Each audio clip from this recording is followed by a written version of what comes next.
One, you're on, Michael. Good evening, and thank you for viewing the June 17th meeting of the Arcata City Council. As you know, the City Council meeting is held as a teleconference in response to local efforts to reduce the spread of the COVID-19 virus. We want to again thank the community for their efforts to slow the spread of the COVID-19 in Arcata. As the community begins a slow reopening, it will be important for all of us to be attentive and committed to masking in public places, practicing our new social distancing skills, and maintaining high disinfection practices. All votes tonight will be taken through a roll call. Public comment was accepted via email in writing for both specific agenda items and general comments. Comments on specific agenda items will be read by staff during that agenda item. You can email public comments to pc@cityofarcata.org now if you want them to be read and be recorded as part of this meeting. First will be a flag salute. So if I invite you to join me if you choose in a flag salute. I pledge allegiance to the flag of the United States of America and to the republic for which it stands, one nation under God, indivisible, with liberty and justice for all. Could I have a roll call, please?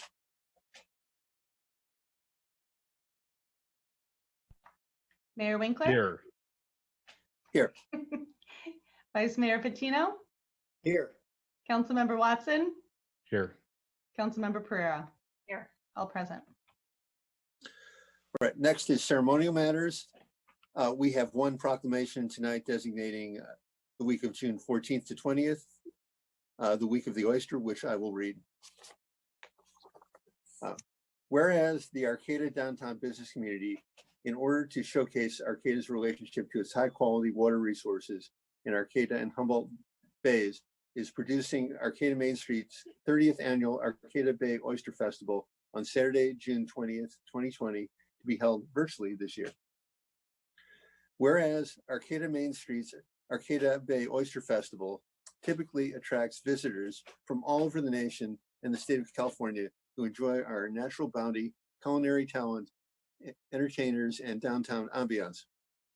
And whereas this year, the entire community, young and old, families and singles, are invited to live stream this online event from 10 a.m. to 5 p.m. on Saturday, June 20th. Participants are encouraged to buy pre-sale packages of goodies, set up viewing parties at home with tasty oysters, and virtually enjoy musical entertainment, the oyster calling contest, and best oyster contest, children's activities, and more. Now, therefore, be it proclaimed that the City Council of the City of Arcata hereby designates June 14th to 20th as the Week of the Oyster and encourages all community members to enjoy the food, fun, music, and frolic at Arcata Main Street's 30th annual virtual Arcata Bay Oyster Festival.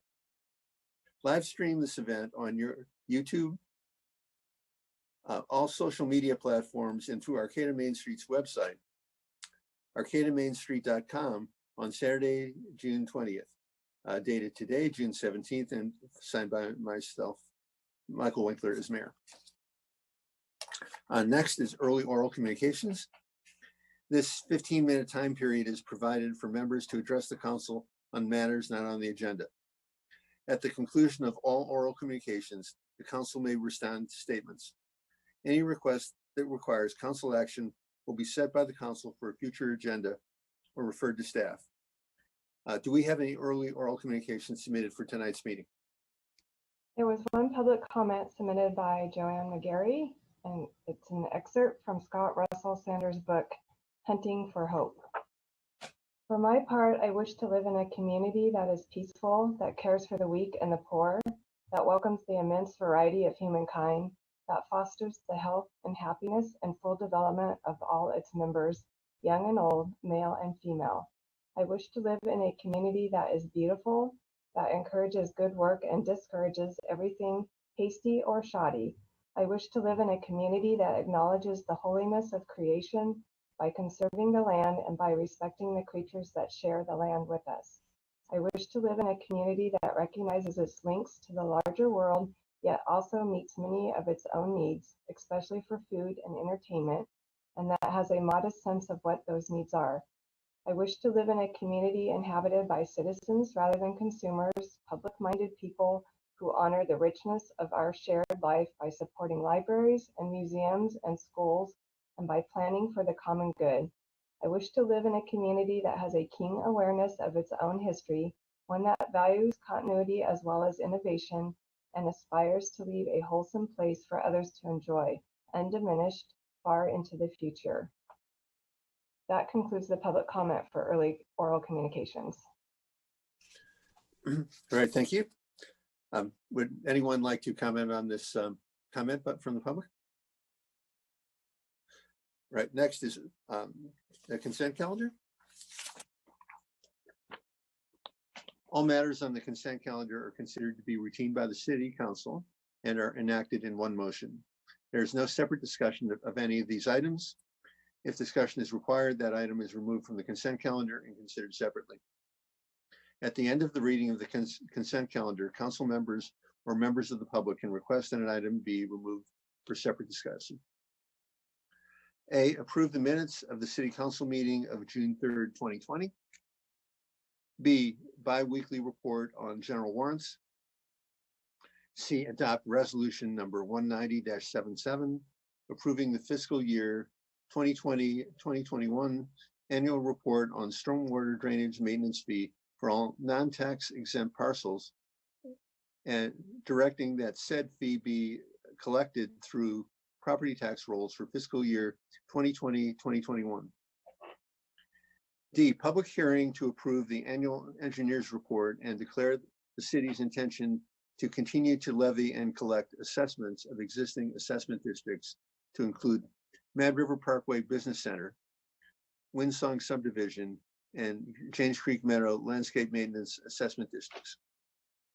E, approve employment agreement with Assistant City Manager Danette DeMello, extending the term through July 5th, 2025, and authorize the city manager to execute all applicable documents. F, accept a donation in the amount of $1,500 from the Humboldt Area Foundation, Arcata Forest Fund, to be applied toward the Jacoby Creek Forest Expansion, parent, Swainer, 114 acres. G, declare a continuation of the local emergency related to the coronavirus pandemic. Is there any council member that would like to remove an item?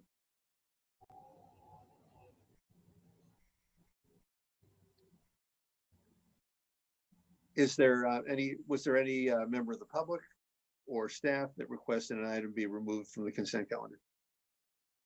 There were no public comments submitted under the consent calendar. I want to move to approve the consent calendar. I'll second. We have a motion from Vice Mayor Patino and a second by Councilmember Pereira. I will do a roll call. Councilmember Watson. Aye. Vice Mayor Patino. Aye. Councilmember Pereira. Aye. And I vote aye.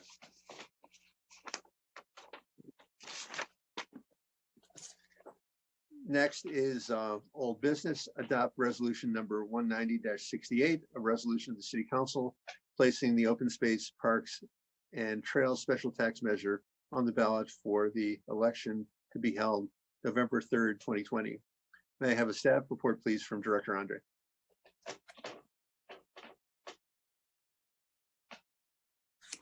Good evening, Mayor and City Council members. It is recommended that the Council adopt resolution number 190-68, a resolution of the City Council placing the open space, parks, and trails special tax measure on the ballot for the election to be held November 3rd, 2020. So the action tonight is to review and approve the ballot measure language and the resolution for the special tax fund acquisition, improvements, maintenance, cities, parks, trails, forests, open spaces for the November 2020 ballot.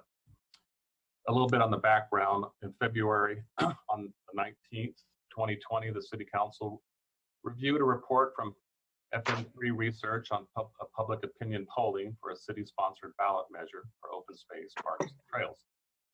At that time, the City Council decided to move the special tax ballot measure forward at $35 per year per parcel, with no ending date and no exemptions, and without a CPI escalator as well. So the proposed ballot measure reads very closely. It's exactly as what we tested on the polling and brought to you back in February of 2020. And I'll read it. To protect and preserve natural open space areas for future generations by improving and maintaining parks, open spaces, and trails, protecting land around creeks, rivers, and streams to prevent pollution and improve water quality, protecting redwood forests, wildlife habitat, working lands, scenic hillsides, and agricultural land, expanding public access and trail systems, shall the City of Arcata levy a special tax of $35 annually per parcel, providing approximately $175,000 annually until ended by voters, with citizen oversight and all funds benefiting local open space as outlined in Resolution 19068. All right, we just wanted one consideration. Last time we counted all the parcels in the city, and this measure excludes those that are tax exempt, such as, you know, government owned, schools, otherwise tax exempt churches, etc. And we recalculated the parcel count. That dropped 250 or so. And tonight I'll continue with the staff report, but wanted to provide an opportunity, if you move this forward, to consider $37. Really, we don't think the polling showed that was a really major obstacle for support for the measure, and since it doesn't have that CPI escalator, and with $35, it's more like 166,000. So that's something just to think about as we go through the staff report. So this language is very similar to what was used for the polling that was performed in January of 2020. And we included that, the modest change from 35 to 37 for you to consider tonight. The total number of parcels, including vacant parcels, currently in the city limits is 4,994. The measure is structured to exclude those 250 parcels I mentioned, as they are exempt from property taxes. Fire district is another one to exclude, Humboldt State. So that brings the total affected parcel count to 4,744. That includes vacant parcels. Of course, if there's future annexations and subdivisions, that could, incrementally increase that total parcel count in the future. California law permits the City of Arcata to enact a special or a parcel tax. It's a special tax on the privilege of using or having available municipal services for Government Code 37100-5. As proposed here, the tax would be an annual tax based on a flat rate per parcel. Under Proposition 218, the parcel tax would require adoption as a special tax, requiring at least 2/3 voter approval pursuant to Government Code. If approved, the parcel tax would commence on July 2021 and not expire until ended by the voters. So that would be the effective date, the start date. If it was approved in November, on November 3rd, July 1st, 2021 is the when the tax would be effective, coinciding with the fiscal year. There's an option for the city council, if you choose to move this measure forward, to appoint a subcommittee to draft an argument in favor of the ballot measure based upon appropriate facts. And if the council directs the subcommittee to work on this, it could be brought back, the argument could be brought back to the city council on July 1st, 2020 for approval. Just going into a little bit of the purpose and need, which we've covered before, but I wanted to cover it again.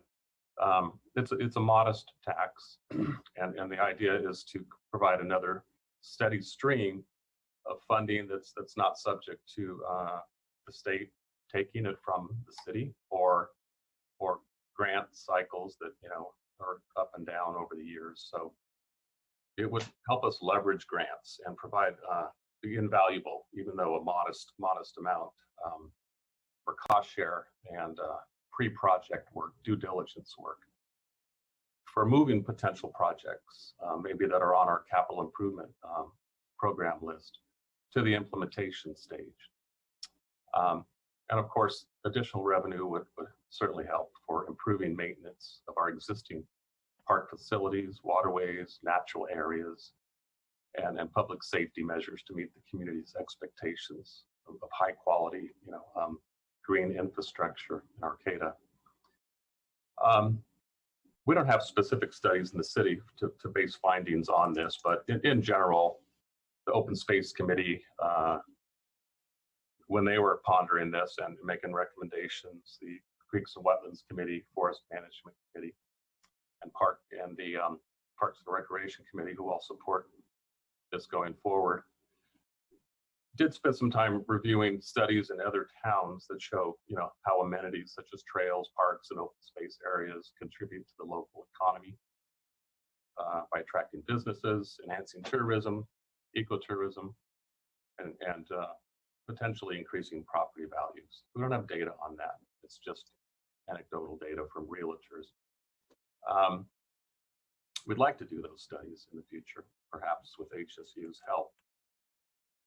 It is discussed quite a bit in the Arcata Economic Development Strategy, the issue of ecotourism and how parks and these amenities help our overall economic health going forward.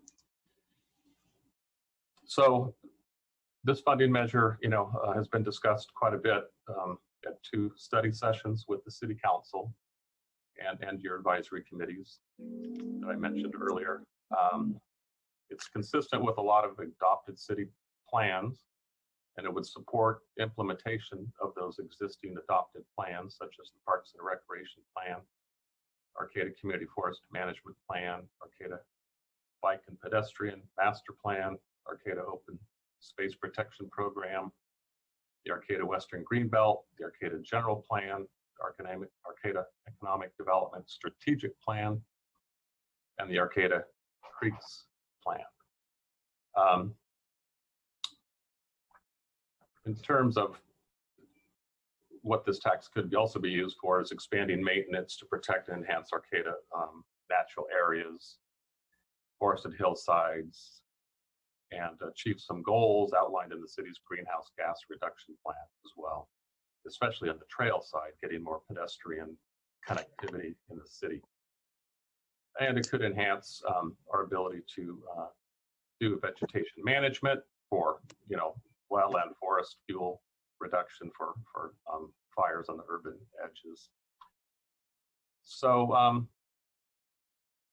generally speaking, this revenue would allow the city to increase the pace and increase the scale of our open space protection, our trail development, our maintenance, our habitat enhancement, and parks development and restoration of open space in the city.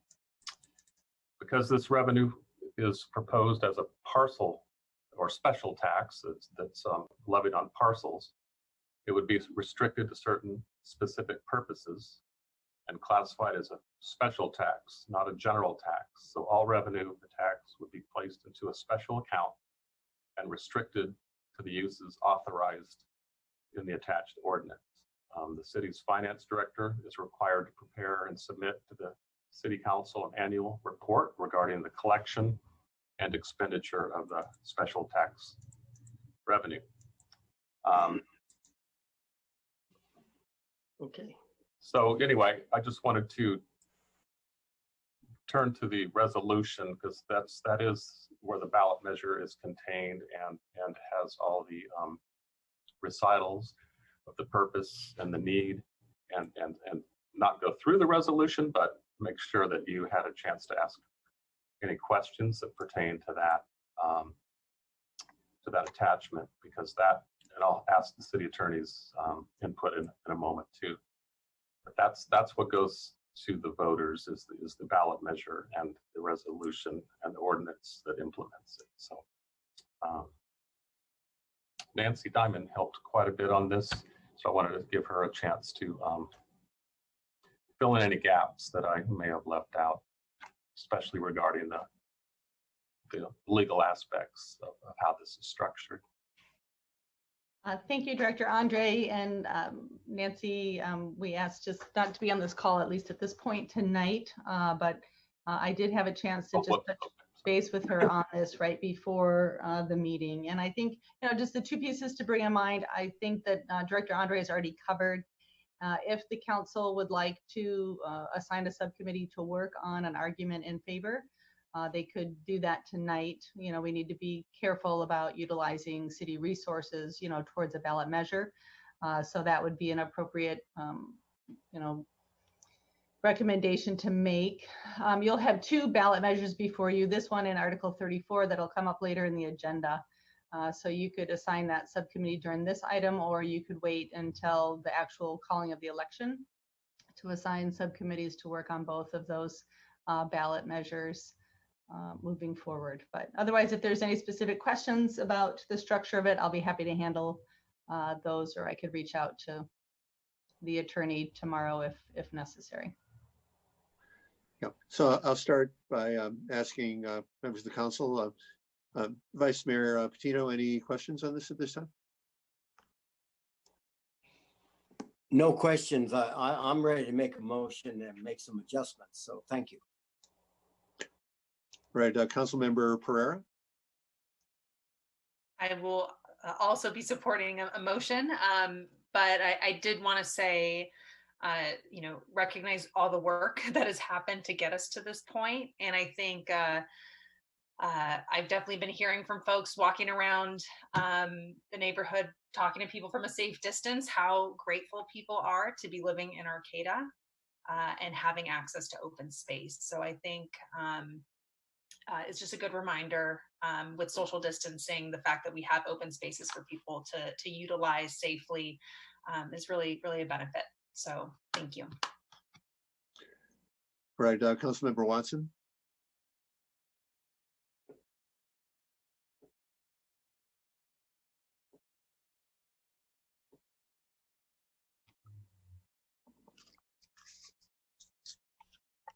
Okay.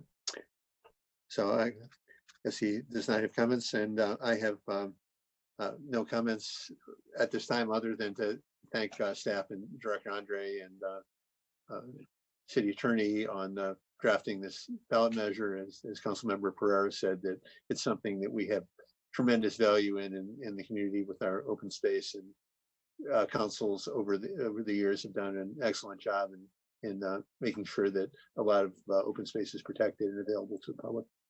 Mayor Winkler? Yes. I don't know, maybe, did you hear my comment? No. Okay. No, you were muted at I'm that sorry, time. I apologize. I have two different mutes on my side, and one of them was not unmuted. Yeah, it sounds good to me. I don't have any questions, and I'd be happy to be on the subcommittee. All right, do we have any comments from the public on this item? There were 4 public comments submitted under this agenda item. The first one is from Sean Robertson. Hello, as an Arcata resident, outdoor enthusiast, trail volunteer, member of Redwood Coast Mountain Bike Association, and head coach of the Humboldt Composite Mountain Bike Association, I would like to support Resolution 190-68 for a Parks and Trails special tax. It is important to develop more spaces that people can use and appreciate in our city, and I am willing to pay and work towards that. Thank you. The next comment is from Maggie Draper. Regarding agenda item number 9A, I am in favor of improving and maintaining parks, open spaces, and trails, protecting land around creeks, rivers, and streams to prevent pollution and improve water quality, protecting redwood forests, wildlife habitat, working land, scenic hillsides, and agricultural land, expanding public access and trail systems, as noted. I am a homeowner and pay taxes. Nobody likes paying taxes, but you get what you pay for. I live here because of our beautiful environment, as many others do. If we want it, we should be willing to pay for it.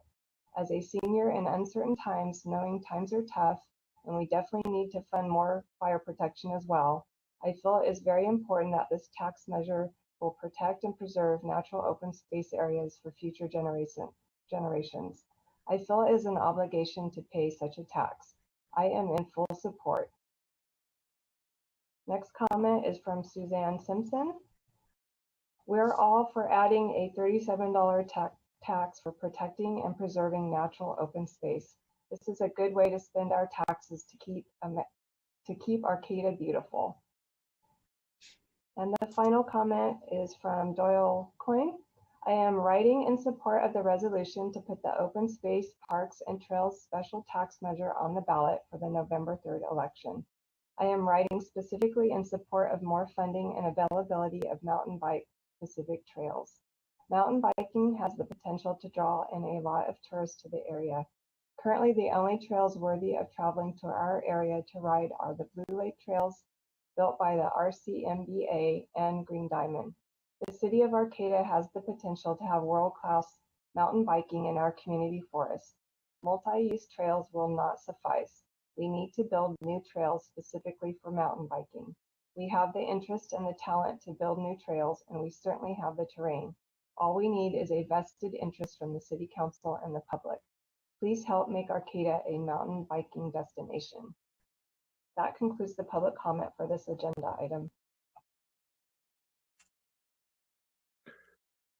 Right. Do we have any additional council members who would like to be on a subcommittee in addition to Councilmember Watson? We need two, right? Yes, if I would be willing to, if no other council member would like to do this. I could take both spots too. Thank you, Michael. I'm subcommitteed up, so I appreciate you doing that. So I'm ready. any further comments from council at this time? I'm ready to make that motion, okay? Go ahead. So I make a motion that the council adopt resolution number 19068, resolution of the Arcata City Council placing the open space, parks, and trails special tax measure on the ballot for the election to be held November 3rd, 2020, with the change from $35 to $37 a parcel. So wherever we need to put that in there. Could you also include the subcommittee members in the resolution? Yeah, and subcommittee members to be Brett Watson and Michael Winkler. I'll second. We have a motion and a second. So I will poll the council members. Vice Mayor Patino, Yes. Councilmember Pereira, Aye. Councilmember Watson, Aye. and I vote yes. All right. Thank you, Mark, and we will go ahead on this. Thank you. All right. Next is item B, which is a public hearing on the proposed budget for the fiscal year 2020-2021 and consideration of resolution number 201-01, adopting the city budget for fiscal year 2020-2021, and resolution number 201-02, updating the City of Arcata master fee schedule for various fees and service charges. Could I have a report from City Manager, please?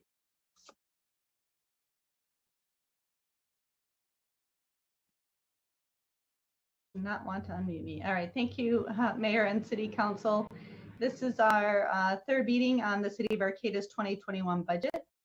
So I'm going to take you through in brief sort of the proposed alternative that is before you tonight, which has been equivalent to the council selected alternative, which we have referred to as option 1 over the past 2 meetings. So I think as sort of an opener, I think we just really want to acknowledge the tremendous economic challenges that are being faced by individuals, by businesses, and the Arcata's economy as a whole. Our budget reflects those challenges and the projections that we make ahead as we come out of the COVID-19 pandemic. All the budget options that the City Council considered this year reflected significant reductions to all funds and service levels in each activity here at the city. In our past review, happy to answer questions on this evening, but was not going to cover in great detail, was a provision of the 1920 budget for comparison, an option 1, which assumed a July 1st shelter-in-place order, option 2, assuming an October 1st shelter-in-place order, or the effects of the shelter-in-place order still significantly impacting the economy, and then an option 3 of a January 1st, 2021 shelter-in-place order, or in essence, the equivalency of that order affecting our economy. We've reviewed our basic budget principles that are also in your written staff report tonight, the potential for sales tax deferrals that are allowed through some of the COVID-19 state response, and then areas that we had major expenditure increases this year, even prior to having to deal with the economic impacts of COVID-19. We had some impacts in some of our mandatory activities around healthcare, property and liability insurance, and our PERS pension liabilities. And we'll walk through the reductions shortly. So the option 1 that the council ultimately selected in terms of our primary general fund revenue estimates were around the July 1st shelter-in-place ordinance at this option, assuming that HSU would be 100% virtual. What we know today that we didn't know at our last meeting is that HSU has been approved for at least a very modest in-classroom hands-on learning experience. So we're working closely with HSU to try to get understanding of how many additional students could be returning to the region as a result of that decision by the chancellor as HSU finalizes their planning for in-classroom courses here in the fall. But that option 1 reduced our sales tax estimate by 29% and our transaction and use tax estimate 29%. And then our TOT, or our hotel tax, for option 1 was reduced by 38% over our 2019-2020 budget estimates. So our overall budget proposed to the City Council this evening for 2021 in terms of revenues does look like it goes up by $13 million. But that is because in our wastewater, we will be implementing, the pre-phase and portions of phase 1 of our wastewater treatment plant rehabilitation. So there's an additional 15 million in essence that's in that project, which does sort of skew the look of our overall budget. So I wanted to bring that to your attention. But in our general fund, you do see a negative $2.1 million, almost $2.2 million in revenues that are being estimated for this year.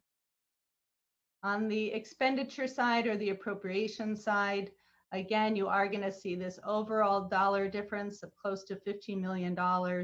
That is really because of the wastewater treatment plant rehab project and a few other grants that are peppered through the budget that we will go through shortly. But overall, the city's proposed budget for 2021 would be adopted at $48,942,361 of expenditures or appropriations. Because of some of the large projects that are hitting our budget this year, I did want to go through just sort of a list of some of the reductions that I think better capture the severity of the economic planning that we did. The budget itself freezes 10 either currently or anticipated vacant positions, plus 2 overhires, actually 3 overhires. We have added a dispatch to that. And then it does propose 2 additional layoffs at mid-year if we don't realize enough savings through either employee group negotiated reductions and a retirement incentive program savings that we have released out to employees that they are considering and will be shortly getting information back to the city on. So those reductions are the 2 police officers plus 2 overhire police officers, and then 1 dispatcher. We actually have 1 dispatch overhire, which we have also frozen. An engineering tech, 3 maintenance workers, a community development specialist, a recreation coordinator, and a police assistant position, in addition to the 2 potential layoffs in January 1st, 2021, if other savings are not realized. It also freezes all new vehicle purchases that were scheduled in our replacement plan for this year, including 2 police hybrid interceptors, a small truck for engineering, a street sweeper, small Vector truck, sewer camera truck, an air compressor, and an asphalt roller. So those have all been frozen for this year. But it doesn't mean our budget is without any project. So I also wanted to share with the council that we do have significant construction that'll be happening in our wastewater treatment plant, the pre-phase and portions of phase 1. We are actually under construction now and will complete the Bayside Road paving project and some local paving and slurry. The council is very familiar with the reductions that we've made to those projects to rebid them, basically to utilize only our gas tax funds and our SB1 funds that are required to be put towards paving. We'll finalize the climate action plan and our Arcata strategic arts plan, be implementing the National Police Foundation's recommendations, be able to complete designs and environmental review for Annie and Mary Trail. We'll be able to complete the analysis of the transit system that we discussed at goal setting. And then we have several grant-funded project potentials along several of our creeks, park development and site amenities at Shea Park that we have a grant pending for, boat launch improvements at the South I Street dock and entrance to the marsh. We will complete the designs for, it's like a bicycle jump track up at Redwood Park.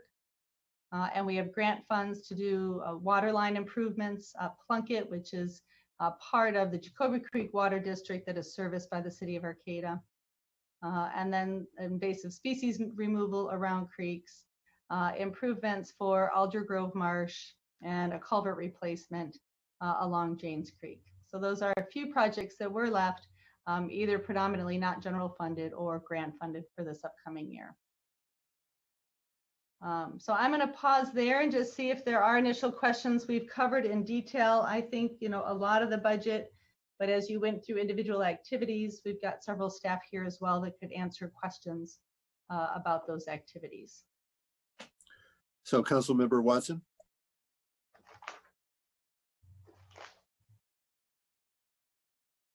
At this moment, I don't have any comments just yet. Vice Mayor Patino. Yeah, I have a question on the Bikini Ranch culvert removal. Is that a replacement or are we opening the creek up? Yeah, this Daylight, yes. I can jump in on that. This Mark Andre, it's designed to pull a constraint out of the creek. We haven't solidified the easement there from Mr. Bettini, but that was what the funding was for, designed for, was removal of the culvert. And it's flexible to spend that within the Janes, but it has to be the Janes Creek watershed. So, but that's the target site, is to remove and not replace. It's a corner of the property, so it's not a real highly used crossing. Right. So are you talking about the it would be the southeast corner of that property? Exactly correct. That's the location. The right behind Janes Creek Meadows. Yes. Yes. Okay. Thank you. All right, Councilmember Pereira. First of all, thank you, Andrea. Thank you, Karen, and everyone for really taking the time to pull together a budget that I think is prudent. And obviously we'll get a sense of how things are playing out once we get into the new fiscal year. I think many of us on the council have received a lot of communications asking for us to pay extra attention to our police department's budget. And there's been calls to defund the police. Obviously, we have a budget right now where there are cuts being made across the board. But I think it would be helpful, given that we've received so much communication about this, if we could have staff give an overview of the financial impacts that are happening to our police department, because I think as we start to rebuild our budget over time, as we recover from these economic losses, I think it is an important community conversation to think about in general how we should be investing our budget in the future as we rebuild it. So would staff be, Karen, would you be able to give an overview about the police department budget, since that's of great interest to the public? Yeah, I'd be happy to. Let me pull up. I did actually create a slide anticipating that question. So the police department is being reduced by full-time staffing. And what I'm comparing this to is if we were just to have funded the police department at the exact same level as 2019-20, we would have added an additional $348,000 to full-time staffing in our police department, which is the 2 police officer positions, a dispatcher, and office support. We typically try to set aside funding for at least half of the overhire staffing. And overhire staffing, just at least for the general public, is that we recognize it takes a long time to either put a dispatcher or a police officer through training, for a police officer, the academy, and then field training can really take up to a year before an officer is ready to be working independently. So when we know that we have vacancies, we are always trying to keep a candidate that's sort of in the works and readying themselves to be available when we have vacancies in the department. So we try to staff or fund those at least half of the cost of those overhires. So an additional $122,000 there. And then when I compare the equipment, training, supplies budgets in the police department and the patrol portion of the police department, taking out parking, taking out animal control, but patrol, the reductions between last year and this year are about another $276,000. So the total reduction over last year's budget in the police department would be estimated at $752,000 going into this year. That helps. Yeah, thank you for one, anticipating that question coming up and providing an overview. Because I think it is helpful for the public to get a sense of the scale of these budget cuts that are happening. Thank you.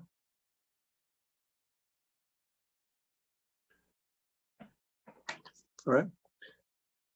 Well, a number of comments have come in from the public, and the most radical is that there should be a major reemphasis of public safety through social services, and a major reduction in public safety to be achieved through police enforcement. And I think in the future, it's a good conversation to have, especially when we come out of the COVID crisis, as to what are appropriate functions to be done by the police department and what are best in social services. And in our county, social services in general are provided by the county rather than by the city of Arcata, and police services in Arcata are provided by, of course, by the Arcata Police Department. But it is something that is a good conversation to have, of what's the most appropriate, what can best protect public safety of all members of the community. So do we have public comments on this item? There was one public comment submitted under this agenda item, and it is from Bruce LaBelle. I suggest that the city take the opportunity to reduce the budget expenditure and avoid the upcoming capital investment for equipment replacement totaling over $60,000 for the fluoridation system for the water supply. At this time of shrinking revenues, I encourage the City Council to take the following into account relative to the budget question of over $60,000 in savings. My rationale for this savings that I request you consider is that the city is adding the deadly contaminant arsenic to our drinking water, yet fails to measure for the presence of arsenic in our drinking water. The US EPA maximum contaminant level goal, acronym MCLG, for arsenic is 0, which is the same as for dioxin. The California Public Health Goal, acronym PHG, for arsenic is the 4th smallest of all the contaminants listed in the attached document of PHGs from the Office of Environmental Health Hazard Assessment. Only dioxin and 2 other listings have smaller PHG measures than arsenic to give a sense of categorization of this contaminant to our water supply. Yet, despite the clear message of these US and California agencies' formal metrics for the goals for not having arsenic in our drinking water, the city of Arcata adds arsenic to our drinking water as the most common contaminant of the industrial grade fluoride that the city adds to our water supply. To make matters worse, the city then fails to measure our drinking water for this dreadful contaminant that the city itself is adding to our drinking water. I expect that the city may look at the maximum contaminant level, acronym MCL, rather than the MCLG, the goal, for example, the preferred state, as the primary reference. This MCL is the industry lobbied for maximizing of an upper limit for pollutants to fill up. However, given that the documented goal for arsenic in our drinking water is 0, please respond to my concern that the city is 1, adding arsenic to our drinking water, and then 2, failing to inform us of the level of arsenic in our drinking water. I will add reference that the ordinance that authorizes the addition of fluoride to Arcata's drinking water only authorizes the addition of fluoride. It does not authorize the addition of arsenic nor any other such contaminants. My concern is regarding the city's unauthorized and inappropriate adding of deadly arsenic to our drinking water. Would the City Council allow adding of this poison for our water supply if the contaminant was dioxin rather than arsenic? The US MCLG and the California PHG for those 2 deadly pollutants are equivalent. Please reduce the budget by eliminating the expenditures and capital requirements for the fluoridation system that is used for the unauthorized, inappropriate addition of arsenic by the city to our drinking water. Thank you for your attention and assistance with this matter.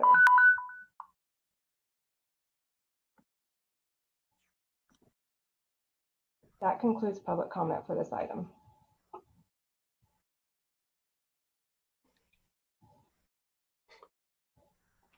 Paul? Yeah. I want to say that when I look at our capital improvement summary program summary of projects, packet page 173, it shows, or 174, it shows that we've reduced the budget by not buying the a fluoride feed system or the analyzer. So we've already cut that out, as I understand it, for this year.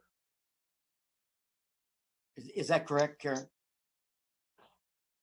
Just double checking your page that you're on. Page 174 in the packet. It's a capital improvement program summary of projects for 2021. No, that it is still in there. It's funded at 53,000. And so But this has been. I thought it was reduced. I mean, it shows reduced and it's taken out, no? So the proposed reduction is if there was a reduction. So if you look at, say, on page 173 on Old Arcata Road, you see, Yes. you know, it was originally proposed at 3.9 million. It's now reduced to 150,000. So the shaded last column is the remaining budget that is still in the proposed budget for those projects. So the fluoride, the fluoride system is just one, you know, that we have continued to try to repair and move along, but it is an older system, and for the safety of our staff, it is my recommendation that we replace that system. Okay, yeah, it's just when I read this, quickly through, it looks like, well, that's the proposed reduction is 53,000. And what they need is 53,000. So, you know, it looks like it's cut out. It's just a misunderstanding of what you got down here. Okay. I have a question on the police. In one of your slides, past slides, it showed us reducing the police, you know, showed all the reductions. And it said a police assistant.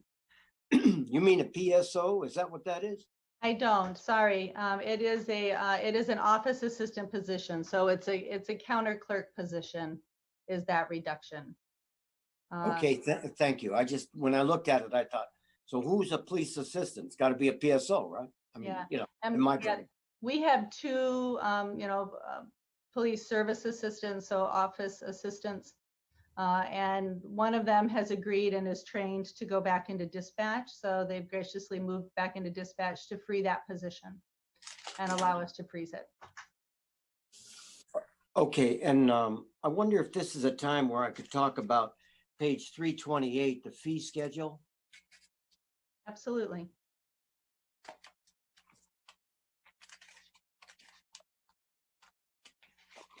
I'm finding it, just a second.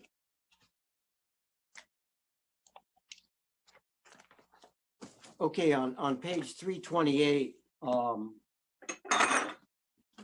excuse me, we have something that talks about apartments, each owner of 4 or more apartments, blah, blah, blah.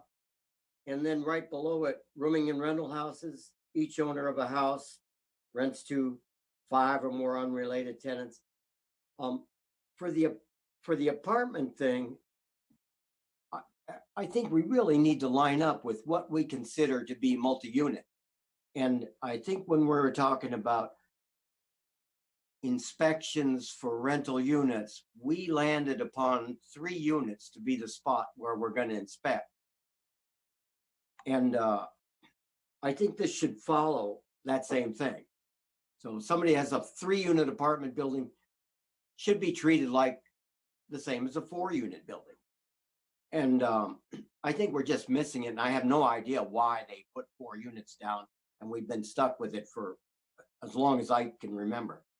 And I'd like to see that shifted down to 3 units as we start thinking about actually doing rental code inspection and where is our cutoff. So I'm proposing that instead of saying every owner of 4 or more apartment units, it should say 3. And I don't know that we really need to call them apartment units, but I don't know if we can change the nomenclature to residential units or something, because if people say, well, I've got a house and I've got 2 second units. I'm not an apartment building, so that doesn't apply to me. Well, I think it should.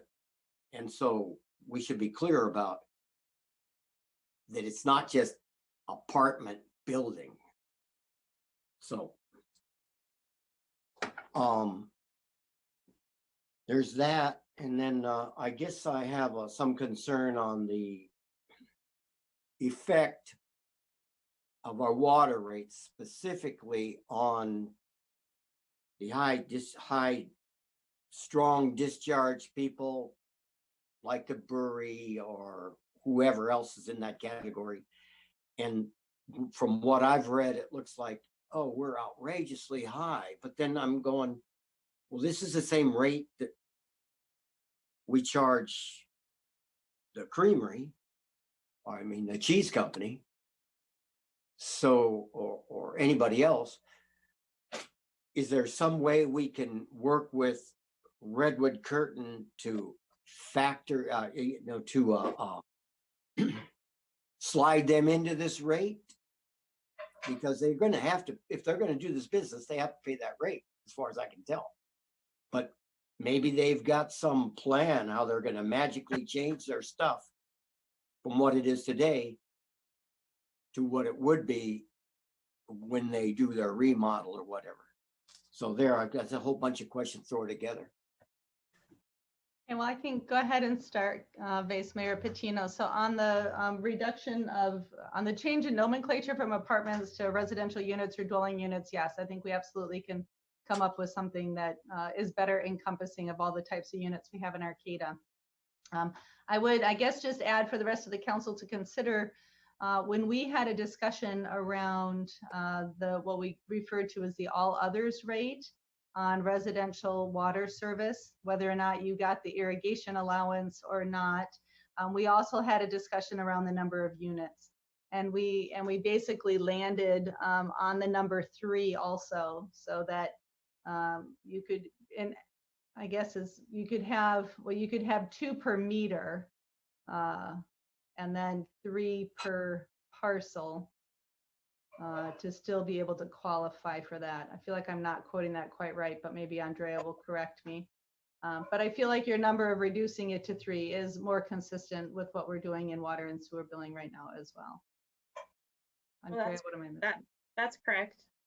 For the other, all others category that we've established, or the all customers except single family residential, Okay. that new category. So I would say that reduction from 4 to 3 is consistent with that change that we made earlier this year as well. In terms of the high strength waste, so this is a topic that you'll discuss in detail at your July 1st meeting at the public hearing on the water and sewer rates. But I think it is timely because you are passing a budget tonight in consideration of those rate increases that you'll be considering on July 1st, even though, as you all know, we're delaying implementation due to COVID to September 1st for water and January 1st for wastewater. On the high strength, this has been a category that's been discussed in the city for a long time, but was developed through the rate consultant. And so we will continue to work with Redwood Curtain Brewery on, hopefully a phased in plan for the high strength rate as we can kind of continue to analyze and see if there are other ways for us to get at capturing the real cost of that very high strength waste that, for better or worse, does just come out of breweries and a few other types of manufacturing. The other reference that you made on the cheese factory, Cypress Grove, they did pay a high strength discharge supplement for years until they did their expansion. And then they did put in what we call pre-treatment to reduce their contaminant level before their waste hits our sewer system. So they're not paying much of, or any, if any, of that rate anymore. We do still regularly monitor that in case they do exceed the limit, but their pre-treatment at this point that they invested in handles and reduces that, which is the ultimate goal for us, is to be able to maintain capacity at our treatment plant for additional development and residential use. So we'll continue to work with them, and we will have some specific recommendations around that high strength waste when we come back on July 1st for your rate hearing. Yeah, great. I'm not looking for them to have any special benefit outside of, I would not want to put them out of business if we can make some negotiation over a year or two while they do something similar to what what the cheese company did. So, and we'll know if they get there. You test what comes out, right? You say, yeah, you got there or you didn't get there. If you didn't get there, you have to pay the rate.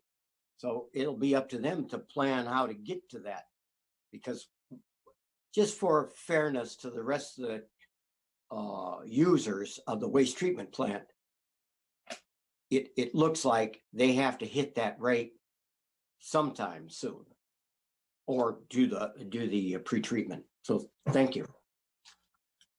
Any further comments or questions from council? Well, you know what? I got one more. Sorry. I should make a list so I could spit it out really quick. Today at the Homeless Service Working Group, we sat around and talked about how we can actually make Boyd Road happen for more people. And it's the only spot we got right now. It's a real possibility. It looks like it's uncovering as Karen and everybody work on this, that we could really make that happen. So Brett had the idea of let's lock away $150,000 of our reserves in order to make that happen, if indeed we have to use that money to make it happen. And I think that it's a great use of reserves, and, you know, taking care of the bottom end of society is probably a great spot to start spending extra money on. So I just want to bring that up. Yeah, thanks, So I Paul. will- Yeah, go ahead. I know I was talking with staff earlier, and after we had that conversation, and you know, I definitely think we should commit to running sewer out to that site.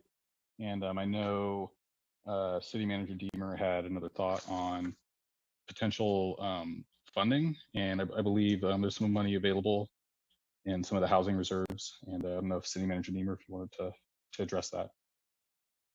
Sure, I'd be happy to. Thank you, Councilmember Watson. So we do still have funds, and I could actually direct you where they are in your budget book if you look at a reserve balance, or we could do that later. But we do have a small amount of reserve that's still a remainder from the redevelopment agency, our housing portion. So it's a successor agency housing restricted funds. And so we can certainly earmark it out of that reserve. You also, of course, have the option of earmarking it out of your capital or your general fund reserve. But the housing reserve has very only specified uses, and this would be an allowable use out of those housing funds. We will also continue to seek some funds for this project, recognizing we still have some permitting hurdles that, you know, through the CARES Act and the COVID response around sheltering those that are unsheltered in our community. But I think the message, you know, being sent that the city stands ready to fund it if we can remove every other hurdle is a really strong one at a time, where I do think this project has some good momentum. Yeah, great. I wasn't aware of that, and it makes a lot of sense to take it out of funds that we have limited options to use. And if this is one of the options, that's where we should go, instead of taking it out of the general fund reserves that we may need to use before we get to the end of the year. Thanks. So further questions or comments from council?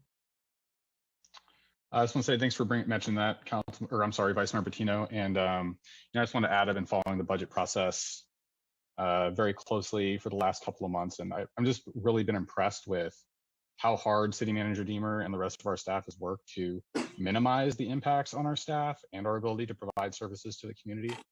And you know, I'm confident that with the efforts we're making, our new economic recovery collaborative, amongst other things, that you know, in a timely manner, as expediently as possible, we're going to have a positive impact on helping getting businesses back up and running and restoring funding to our budget. So I would support using housing funds for extension to Boyd Road. I would not support using general fund reserves for that. Question that I have for Director Andre is if he's still here, if he has a response to Mr. LaBelle's comment about arsenic in the fluoridation process.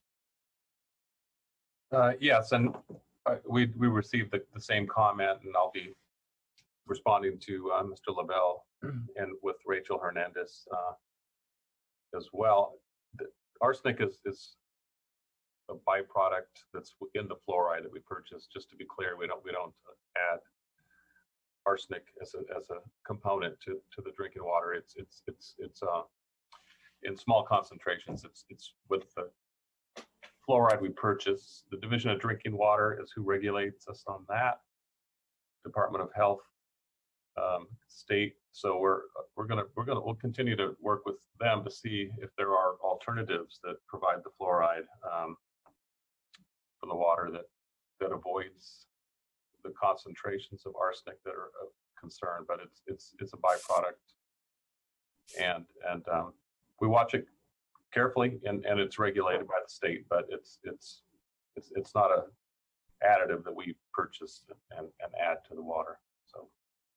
So anyway, I can give a better report later to the council, but that's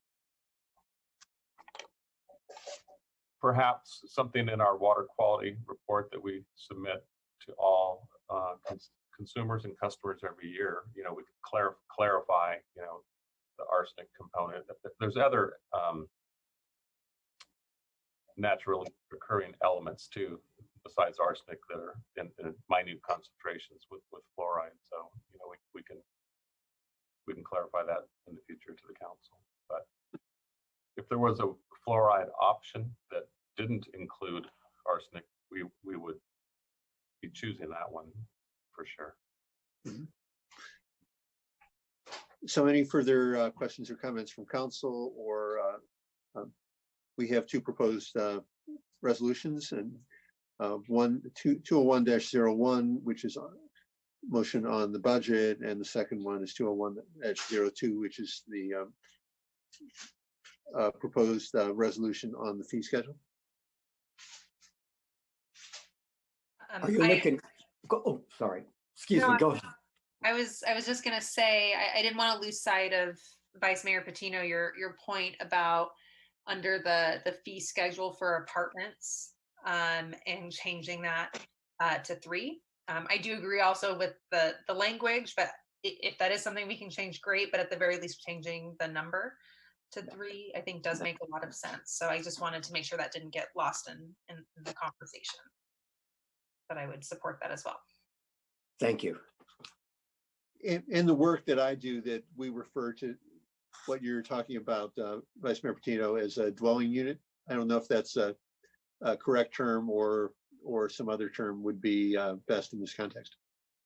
Yeah, great. Obviously I didn't get an English major degree, so I'm looking for some help.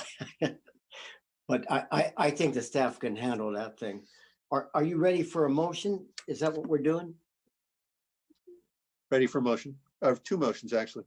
Okay, or combined motion. I don't know if you. All right, yeah, I'll make a motion to adopt resolution 20101, resolution City Council, City of Arcata, adopting the annual budget for fiscal year beginning on July 1st, 2020, and also to adopt resolution number 20102, resolution City Council, City of Arcata, updating the master fee schedule with for various fees and service charges for the fiscal year 2021 with noted changes. Page 328. Second. We'll need to take public comment on this item as well. Thanks. All right, we had we had public comment before. Is there additional public comment that was made on this item? There is no additional comment made. All right, I will do a roll call on the motion by Vice Mayor Patino. Vice Mayor Patino. Aye. Councilmember Pereira. Aye. Councilmember Watson. Aye. And I vote aye. Right, next is new business. Item A, provide staff direction on the zoning limitations on the cannabis use permits. May I start with a staff report from Director Loya? Good evening, Mayor and council members. Tonight we have before you a question that basically boils down to should the city expand the commercial cannabis opportunity in the West End Road area. I have myself to present the staff report, and I've also got Joe Matier, who put the staff report, largely put the staff report together to answer any questions that you may have. The staff report's fairly detailed, but I do want to just hit a few highlights that we brought forward in it. Essentially, the current situation is that in the manufacturing and processing cannabis innovation zone in the city, we have two zones. There's a map in attachment A that shows you those 2 zones. In zone 1, cannabis activities are principally permitted. That is that they don't require a use permit. Whereas in zone 2, a use permit is required. And for several reasons outlined in detail in the staff report, we limited that to a total of 20 ultimately, which actually was raised from a lower limit earlier. And currently we have 16 use permits either issued or in process. So there's only 4 left in zone 2. Staff brought this item to the Planning Commission and discussed with them the limitations. And ultimately, the Planning Commission recommended that staff bring this question to the council and ask if we wanted to do a zone amendment to either eliminate the limitations or somehow modify or change the limitations to provide additional opportunity for new businesses in the zone. The staff report, again, it goes into detail about some of the fears and concerns that the city and council had when they established the current regulations. But I'm here to tell you tonight that many of these have not yet been realized. Whether they will be in the future, I guess it remains to be seen. But I can also tell you that the innovation zone has had a huge impact on jobs. There are hundreds of jobs in the cannabis innovation zone where previously there were few. There's been a huge impact on investment in the zone as well. There's a table in the staff report that identifies the property tax increases that came since 2015 when we first adopted these regulations in the zone. And in total, there's been a 37% increase in property values, secured property values in the zone in the 4 years since adoption. That compares with approximately 15% citywide. So significantly higher investment in that zone as a result of the zoning that we established. Displacement was another fear, and we have seen some businesses that were displaced. But as we looked at the detail about the businesses and the reasons why they were displaced, we kind of broke it down into a couple of different categories. Long story short, yes, some businesses were actually replaced by cannabis businesses, and this was in part some speculation. And the rates in the zone did go up. But we also found that many of the businesses that have converted were either folks that own property that were looking for a retirement solution, and this zoning provided that retirement solution for them, or there were folks who were operating in the zone in other manufacturing sectors and they converted their own operations over to cannabis. And so displacement hasn't been a huge issue either. The zone was originally designed and created with the idea in mind that cannabis would be cultivated in the county at large, and that we would be really a processing, distribution, and manufacturing center. We would do the value-added industries that helped get product to market. And as you can tell from the table, manufacturing and distribution are the two largest proportion of licenses that we've issued. That is followed by cultivation at 10% of the permits. And in large part, that's because we have several cultivators who are actually producing nursery stock for businesses in the county. And there's also a fair number of businesses that are also cultivating for distribution within the zone. So that is sort of a super high level and quick run through on the history and the current status of where we're at with the cannabis innovation zone. And really the question for the council tonight is whether to initiate a code amendment to evaluate modifications to limitations or use permit requirements in order to provide additional opportunity for new businesses in the zone. With that, I'd be happy to take any questions, or if you have questions for Senior Planner Matier, he's available as well. So Councilmember Pereira, do you have any questions for Director Loya or other staff members?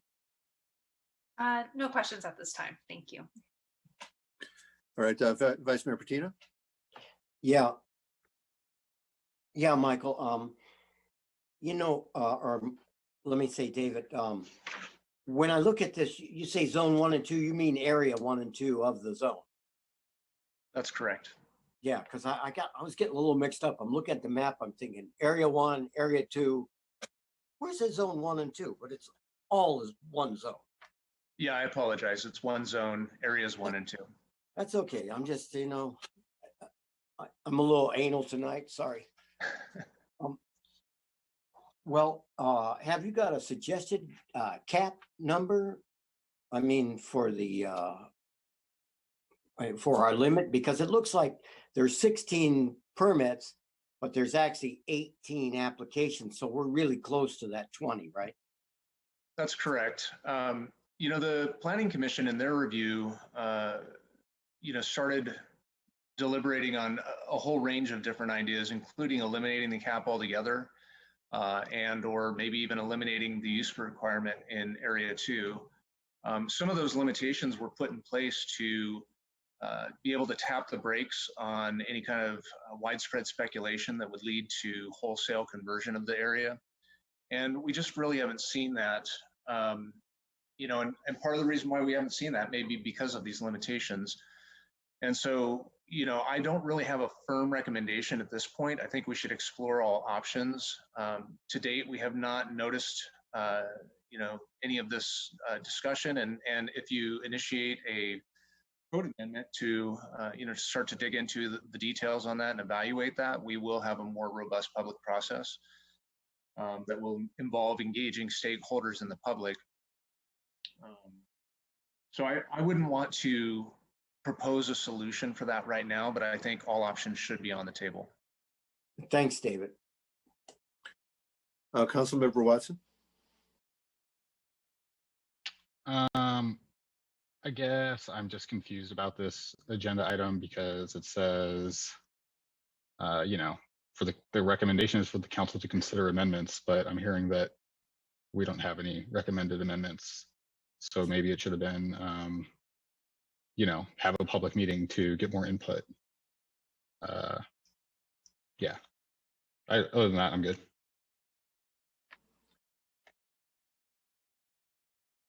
So I think that having a cap has worked well. So, but it sounds like we're ready for an increase. I would like to, although I'd like to have a public, more in detailed public hearing on this to get input.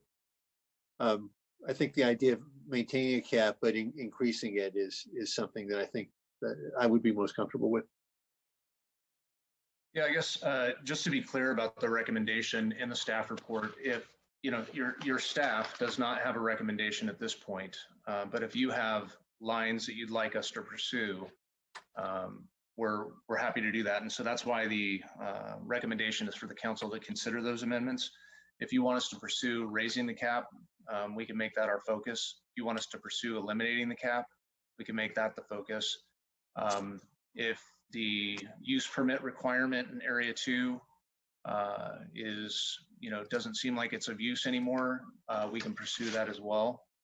I guess, you know, there are a lot of policy decisions that really tie to, you know, the, you know, existing concerns that we had at the original adoption of this zone that I'd really like the council to weigh in on and provide that direction. If there really are no deliberations or direction at this point, and you want to hear what the public has to say before formulating that, in either case, I think initiating a code amendment would be the right approach.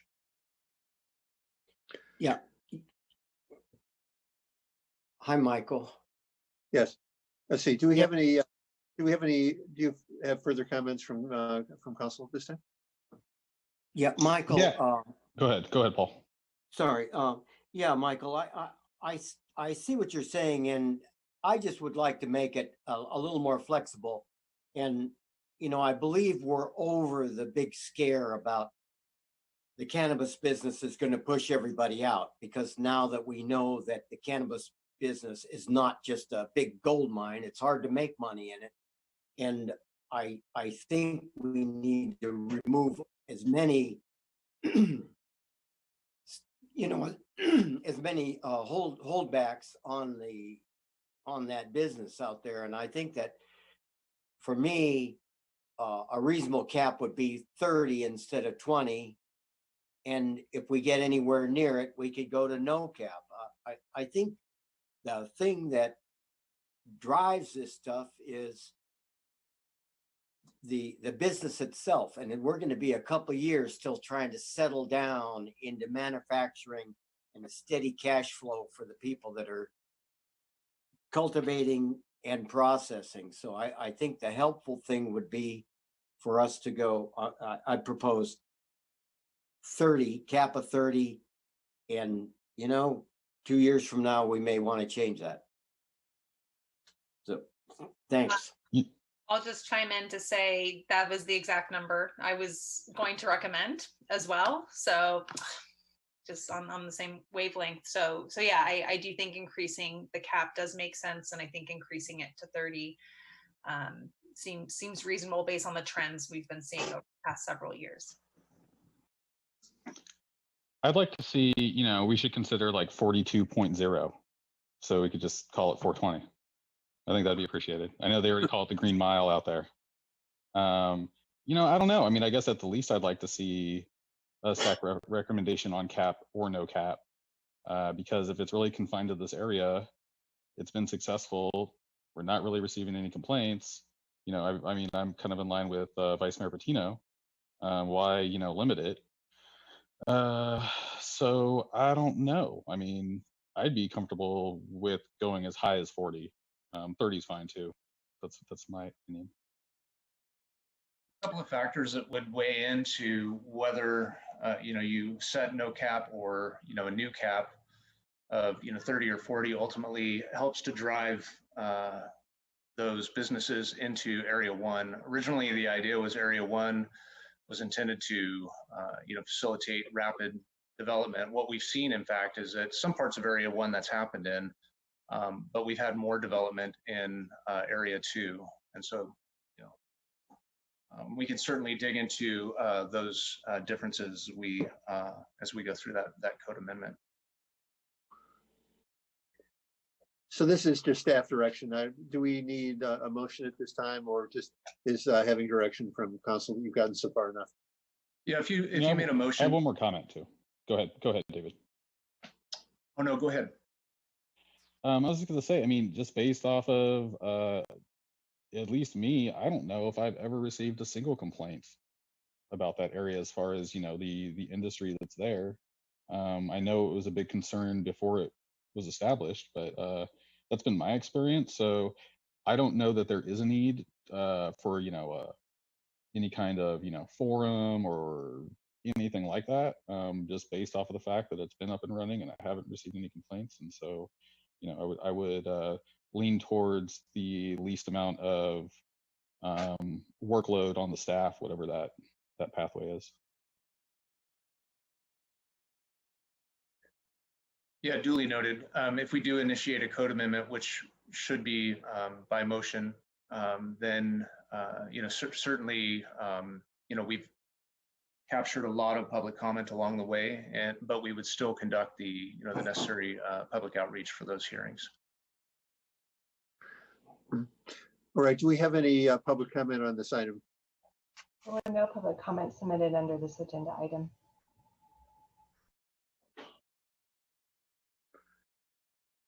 So what is the pleasure of the council as far as a motion, if they at this time, or just leaving it with staff to work on? I'd like to make a motion that we allow 30 use permits instead of 20 as a cap for that.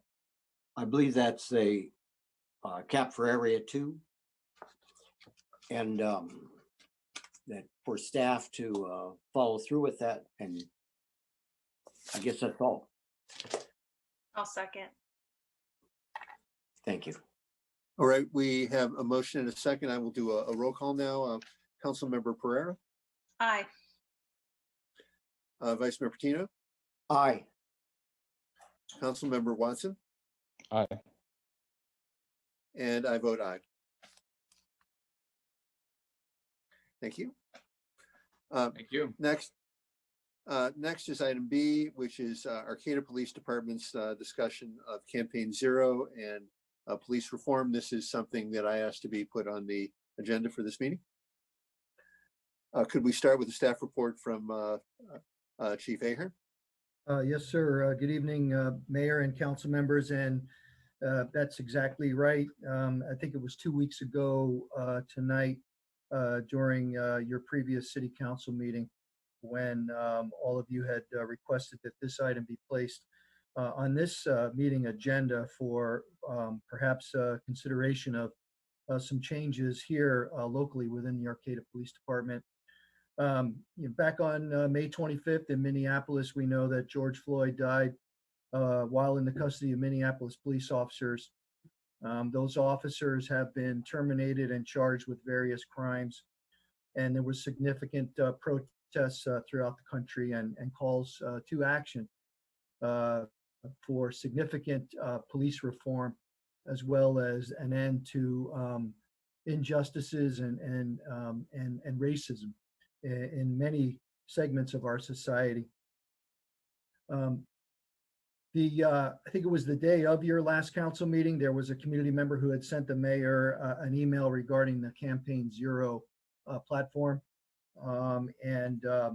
So within the staff report that I prepared for all of you tonight is information regarding Campaign Zero, what those elements represent, and then also there's another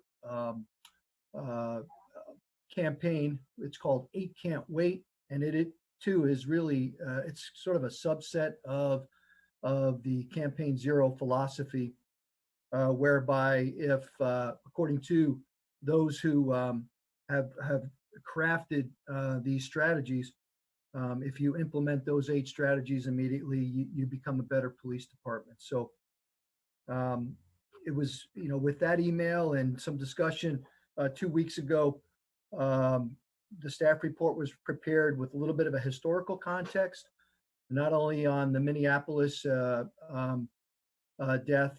but on some recent deaths of African Americans while in police custody that have happened here throughout the country.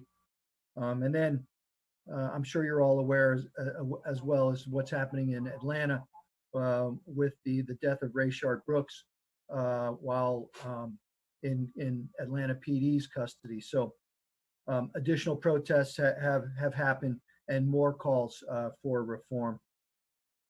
So Campaign Zero, basically 10 elements. 8 Can't Wait are 8 strategies that bring immediate change. You'll also see in the staff report that California's reform efforts in the last several years have really placed the law enforcement profession in California on a different trajectory than perhaps other states, whereby several, if not all, of the reforms that Campaign Zero being asked for have already been implemented statewide. And in looking more in depth on their website, you'll see that the state of California is the only state in the country where Campaign Zero considers us to have adopted the reforms necessary to implement all 10 of their strategies. So the 10 principles of Campaign Zero are to end the broken windows theory of policing, establish civilian oversight and a civilian complaints office, limit the use of force, independently investigate and prosecute police officers, community representation, including hiring practices that reflect the community, require the use of body-worn cameras, invest in rigorous and sustained training, and end for profit policing, demilitarization of the policing industry, and to establish fair police union contracts. And then 8 Can't Wait is 7 of those strategies plus implementation of a use of force continuum. And so 8 Can't Wait requests that all chokeholds and strangleholds be banned, that de-escalation training is a requirement, as well as a requirement of a warning before shooting, requiring exhausting all alternatives before shooting, implementing a use of force continuum, requiring officers to intervene when they see another officer using excessive force, to ban shooting at moving vehicles, and to require comprehensive reporting on the use of force. So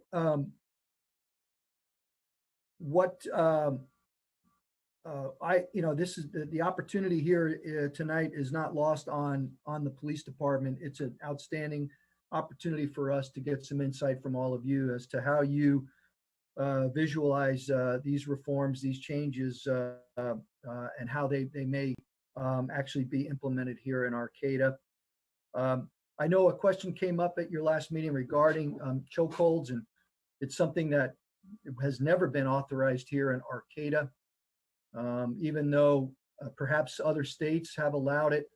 Chokeholds and strangleholds have never been authorized, nor have they been trained on in California. But what has been trained on is the carotid control hold, which does involve pressure on both sides of the neck. And many people do associate that, most likely because of the look, as a chokehold.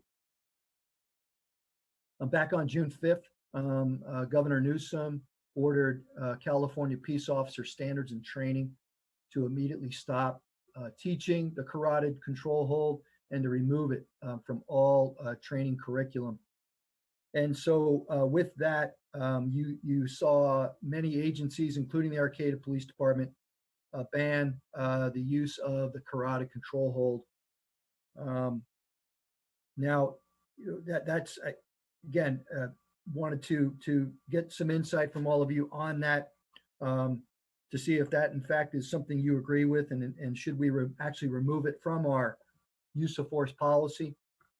Some other potential ideas, for at least initial consideration, and I really see this as sort of the first conversation in what could be many conversations over several years, implementing the necessary changes here and the reforms necessary for Arcata PD to continue to set the example of how to police a community. Perhaps expanding the use of our body-worn cameras.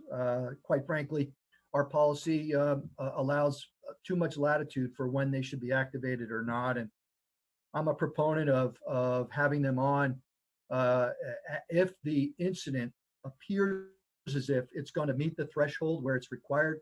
Put that camera on so that a lot of questions can be answered through the video. Regarding the militarization piece, we do have 14 rifles that we had obtained a few years ago through the Department of Defense's Law Enforcement Support Office program. We don't use those rifles, and those are the only that's the only equipment that we have from the military. So I would like to get your thoughts on perhaps just releasing that equipment back to the military, and so that we just don't have that here. We don't need them. We've never trained with them, or have we gone operational with them. There was a thought at one time when we procured them that we could use those as a patrol rifle, but it just hasn't worked out that way. It's not the appropriate platform for that. And then another idea is to, we have started the process of putting together a de-escalation training program. Post has dedicated a significant amount of money on de-escalation training, and because of your support, we were able to purchase a mobile option simulator to give our officers and, quite frankly, law enforcement personnel throughout the county the opportunity to continue to learn best practices through this simulator that we can utilize to to really emphasize de-escalation techniques, and further train officers on trying to avoid at all costs the use of lethal force. So there are a number of other ideas that we have seen proposed throughout the country at the national level, state level, and at the local level. There are many ideas that could be implemented here in Arcata. A few others include requiring supervisory use of force review. So that's where our sergeants would have a requirement. It'd actually be a policy where anytime force is used, they are required to review that, not only the reports, but also, the body-worn camera video, any other video that might be present. Making sure that, the use of force reporting tool that we have through our records management system is being utilized, and perhaps even including some type of an audit to ensure that those forms are being filled out when appropriate. And then do we want to take a look at our use of force policy here in Arcata and see if in fact it needs to be updated, it needs to be brought in line with some of these other changes that are happening throughout the country. And then, there are many ideas, and I'll finish up with one other potential. And, there's a lot of emphasis on trying to identify officers who perhaps have been exposed to a number of stressful incidents that may manifest themselves in some type of use of force. And how do we identify or put the potential for that to happen? And it's really an early identification and intervention system where, dependent upon what an officer is exposed to, there are certain thresholds that are met where there are a number of interventions that can be implemented, again, for the wellness of the officer, to make sure that they're getting the training that they need, and that when they go out in the field, is that they're able to utilize their training and all the tools in the manner in which they've been trained on. So with that, I will. That wraps up really a summary of the staff report. I really am looking forward to your insights and where you see the police department moving forward, given the change that communities across the country and here in Arcata are demanding. And with that, I'd like to turn it over to all of you for discussion, questions, if you need additional information. And I appreciate this opportunity. Thank you. I'll start with Vice Mayor Patino. So questions or comments on this item and for Chief Ahern specifically? Thanks. I just wanted to say the body worn camera, using it more and maybe requiring it to be used more often is certainly something we've got the camera, use it. There's no reason not to, that I can tell, to have it on basically most of the time, unless you're alone in the car or something. Number two, where you removing the carotid hold, absolutely get rid of it. As I understand it, hardly anybody knows how to do it right. We don't do it, and so get rid of it. The AR-15s or whatever, M16s, whatever we got, can we give those over to Eureka SWAT and just gift them to them? I mean, that is our SWAT location, right? Well, the Eureka had a SWAT team that's been incorporated into the Humboldt County Sheriff's SWAT team. But one of the requirements, sir, and it's a great idea, is if we no longer want to utilize that equipment, we have to return it to the military for them to either provide it to another department or for them to hold on to it. Sure. Yeah, I don't care where it goes. I just don't think that we actually need it. I mean, we have shotguns. You got a 20 round. How many rounds in that Glock or the 9mm they carry? How many rounds in that? Well, there's typically, depending upon how many, usually about 12 rounds in the magazine plus one in the chamber, and the officers carry multiple magazines. So exactly, they don't need any more. They don't need a rifle. They got plenty of shooting power. I don't feel like we're taking anything away from them, except for some like odd incident that I hope we never run into. The de-escalation training really makes a lot of sense. All the lists that I look at, that's on there. The use of force review, yeah.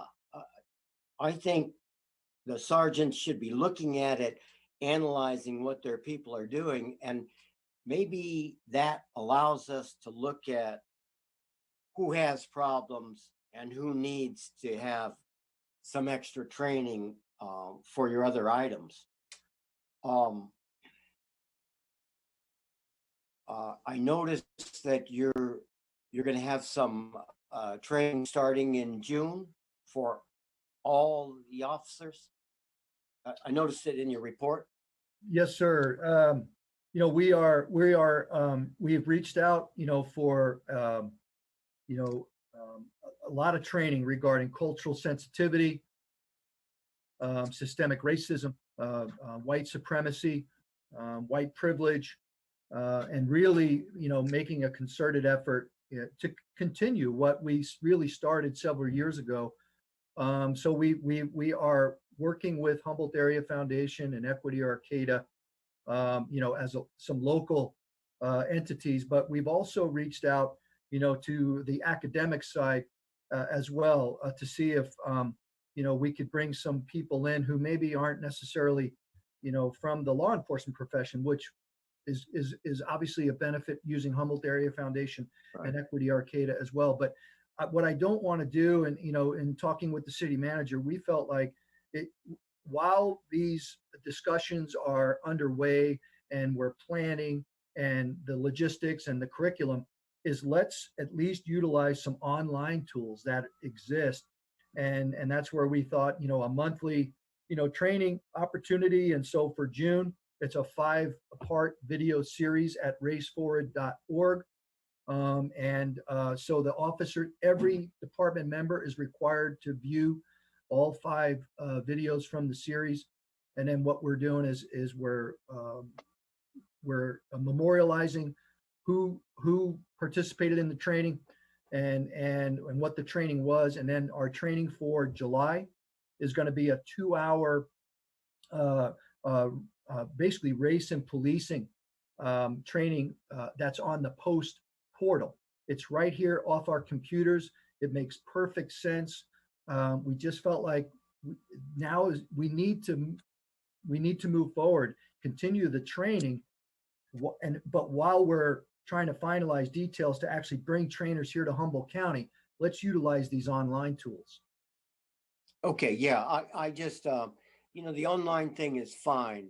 It's real important for there to be, if not face-to-face, I don't know, mass to mass, so people can get a lot of this stuff is emotionally based. And if you're not somewhat present with the person, I don't think it works as well to be online as being somewhat in person or having a live trainer. So I support doing whatever we can now and to actually plan on everybody rotating through the trainings, especially stuff that I've been going to Equity Arcata roundtables for a couple of years now.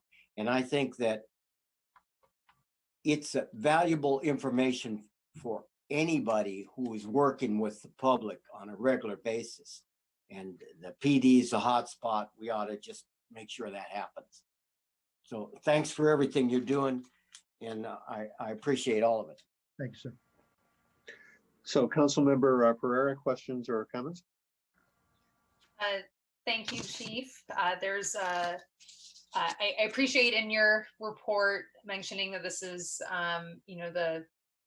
this is one of many conversations. And I think, gosh, we could have, 3 days, at least if we spent all day together trying to go through in more detail what our next steps should look like. So I'm just going to kind of hit some high level points. Some of them will kind of mirror what Vice Mayor Patino brought up. I support definitely looking at our use of force review process. So I think here's what I'll say overall. I think figuring out what are the things that we need a little bit more input from folks in the community on, like we have our public safety committee. I think that's a great resource for us in terms of coming back to us with some recommendations for the body worn cameras policy and the revisions that need to happen there, just to make sure that we're getting that community input at that level. Same with also the use of force review. I think that's also a good place to get some feedback that gets brought back to us.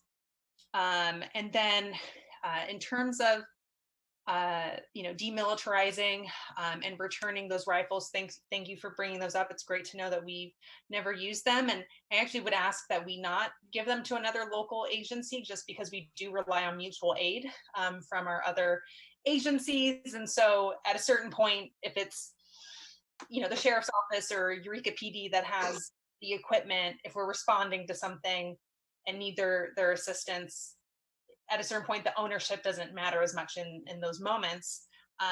So my ask would be that we not try and give it to another agency, but back to the source. Yes, ma'am. Let me see. Sorry, I just got lots of notes here. Yeah, one of the other things that I think is maybe a task for the Public Safety Committee and is around looking at the Campaign Zero initiative. Utilize, it's before require the use of body-worn cameras, but it talks about utilizing survey instruments to gauge, community sentiment and to utilize community input when developing policies. I think thinking about how we can better utilize our Public Safety Committee to be giving feedback, but also what are the ways that committee is doing engagement to get input from the community, folks that may not directly feel comfortable coming to the police department to give their input. So I think that would be really good to figure out how can our Public Safety Committee really be a hub of engaging with the community and being that liaison as well for the police department, kind of capturing what are the community sentiments that are out there. That's part of why we created a Public Safety Committee. And then I would say another task that I would ask for this committee long term, we talked about with our budget, the reductions that are being made across the board, but also specific to the police department.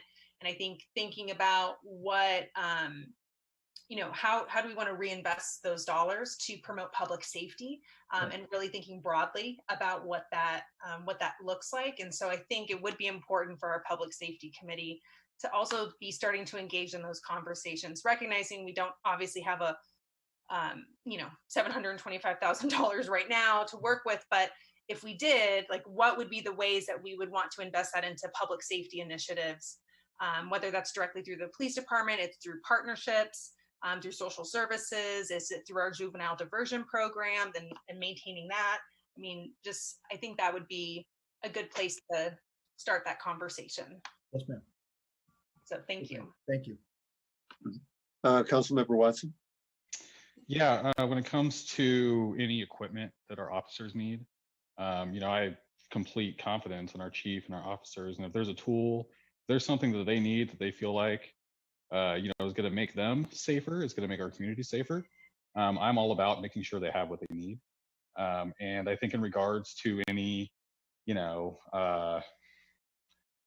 moving funds around or reappropriating money, I just think for a long time, that's not going to even be a conversation realistically. It's going to be restoring staffing levels, things like that. It seems like there's this misconception that there's like all this money sitting in our police department that we just need to move to some other area. And I don't think that's the reality of it. Sure. If I may just respond to that, that last point, Councilmember Watson, I think for those of us that have worked on a lot of different issues on this council, we know how long it can take to bring stakeholders together to accomplish a task. And so recognizing that we don't necessarily have money to place into one place or another, I think now is the time to start having that conversation, trying to think about what do we believe needs to be invested in to promote public safety in our community, and thinking broadly about that. So recognizing there's lots of things that have been envisioned in our community that we didn't have the money for right away. Our trail system, the Humboldt Bay Trail, required years of conversation and debate, and the money wasn't there right away. But once we had a collective vision, we were able to rally behind it. So I agree that we don't have the money right now to to implement, but I think we also don't have a strategy and a collective vision that we want to implement yet. So I think figuring this is a time that we can have that conversation. So I appreciate the point, but I just wanted to just make sure it's known that, yeah, we don't have the money right now, but there will be a point where we are rebuilding our budget. So let's come together and figure out. Sure. Yeah, and I just want to clarify when you say those of us on the council that work on issues, specifically who you're referring to, because I mean, I don't, like, why wouldn't you say the entire council, or maybe you're referring to just a few council members? Oh, no, my apologies. I meant all of us on the council. Thank you. So as far as the, well, specifically focusing on A Can't Wait and Campaign Zero, one question that I have is which of these proposals, Chief Ahern, are you comfortable with, and which, if any of these, do you think would be either take a long time to implement or would significantly interfere with the ability of your officers to be able to do their job? Well, I think both are, we're very close. It can't wait, really, with the exception of, now we have a use of force continuum. It's more narrative than it is like a matrix. And looking at some of the reforms that are being recommended, throughout the country at various levels, many are proposing sort of the matrix, the graph, the chart. And, we've been there, and then we moved away from that because it seemed to be too regimented. But there is a way to nuance a continuum, because what I'm hearing from all of you as well is you don't want our officers to have their safety, their lives compromised. But there is a way that we can create a visual training tool to where the officers know if they're presented with a deadly force situation, they don't have to work their way through the continuum before they can utilize deadly force. But there are so many other levels between just when the contact starts to a deadly force situation, and that's where that continuum is helpful. So I would say, I can say that A Can't Wait, we're there. I think Campaign Zero will require, it depends on to what degree the council would like the elements of Campaign Zero to be implemented. And I will give you a quick example. The first recommendation under the Campaign Zero strategy is to really eliminate the broken windows theory of policing. Now, maybe that is outdated, and broken windows, a very quick summary is, if there's a broken window in a house on a street, try to repair that window as quick as you can so that it doesn't lead to some kind of disorder by more windows being broken, and there's not that investment to repair them. Similar to the graffiti theory, that the sooner we can paint out that graffiti, the message is clear that we're not going to tolerate it, and hopefully it'll reduce the amount of graffiti.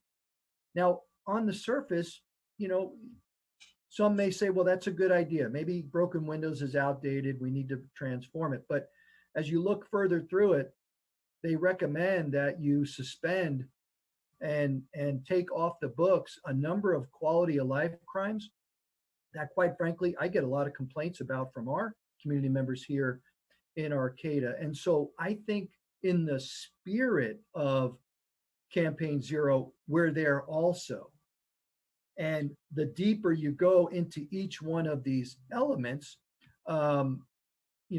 we may stop at a certain point and say, we're willing to go so far, but there are some things deeper within each of these elements that are really important to our city council and to our community members that we're going to hold on to. But I also will say that there are elements of Campaign Zero that just, they're not in use here. And so when they say end for-profit policing by abolishing ticket and arrest quotas, we don't have those. So we don't have to go any further under that strategy because we don't do that. So, to answer, I guess, a long answer, let me summarize it, sir, is that implementing both of these will not compromise our ability to do the job as we're doing it today. To Councilmember Pereira's point, in more discussions as we meet and discuss these strategies in the months and years ahead, I can bring in more detailed elements of each one of these so that you feel comfortable that you have the information that, okay, we're there completely, sort of like the foundation recommendations. You know, I can tell you that we're probably 90% there, but we need time for those other 10%. I think it's a sort of a similar dynamic here. Is the spirit, we have that. But when you get to the actual letter of each one of these, there's still some nuances that we'll work on. And your direction tonight, all of you, is really aligned with those nuances. So it's lining up perfectly. Well, I'm especially interested in de-escalation training, because that can be very important. That, I mean, you know much more about it than I do, but I mean that if a situation that could potentially escalate to violence can be de-escalated before that happens, that's very extremely important training for police officers to be able to recognize that at a very early stage of interaction with a member of the public and to diffuse that situation. Correct. One email that I received from California Attorney General Becerra had a lot of focus on misbehavior by police officers, and to be able, I think, either having a national registry or public access to records of officers that have complaints against them or personnel actions against them. And so I think an important and complex point is, how do you make that available, but also protect confidential personnel records, and what's the balance and what can be done as far as that so they can make it so that if you have an officer that has a pattern of inappropriate or criminal behavior of some sort, that is recognized in an early stage, and that the public is able to know about that, and that we have appropriate action, and that also if an officer is being hired, that we could have access to information that could alert us to an officer that we should not be hiring. That's a great question. I will tell you that the philosophy behind it is every police officer in this country would support that. We don't want officers who are abusing their authority, committing crimes on duty or off duty, to have the ability, because of a lack of accountability as to where they're working, to transition to another agency and start that process all over again. You know, we have women and men who serve honorably throughout this country. Those people do not belong in our profession. So that there's tremendous support for that. I think what we're going to see in the coming days is California Police Chiefs Association is going to announce the plan for the state of California to implement reforms. And I wouldn't be surprised if there is language in there about how California can work with all the other states to either with the federal government or develop a database whereby, you know, without violating due process, there is transparency. And transparency is critical and outweighs due process.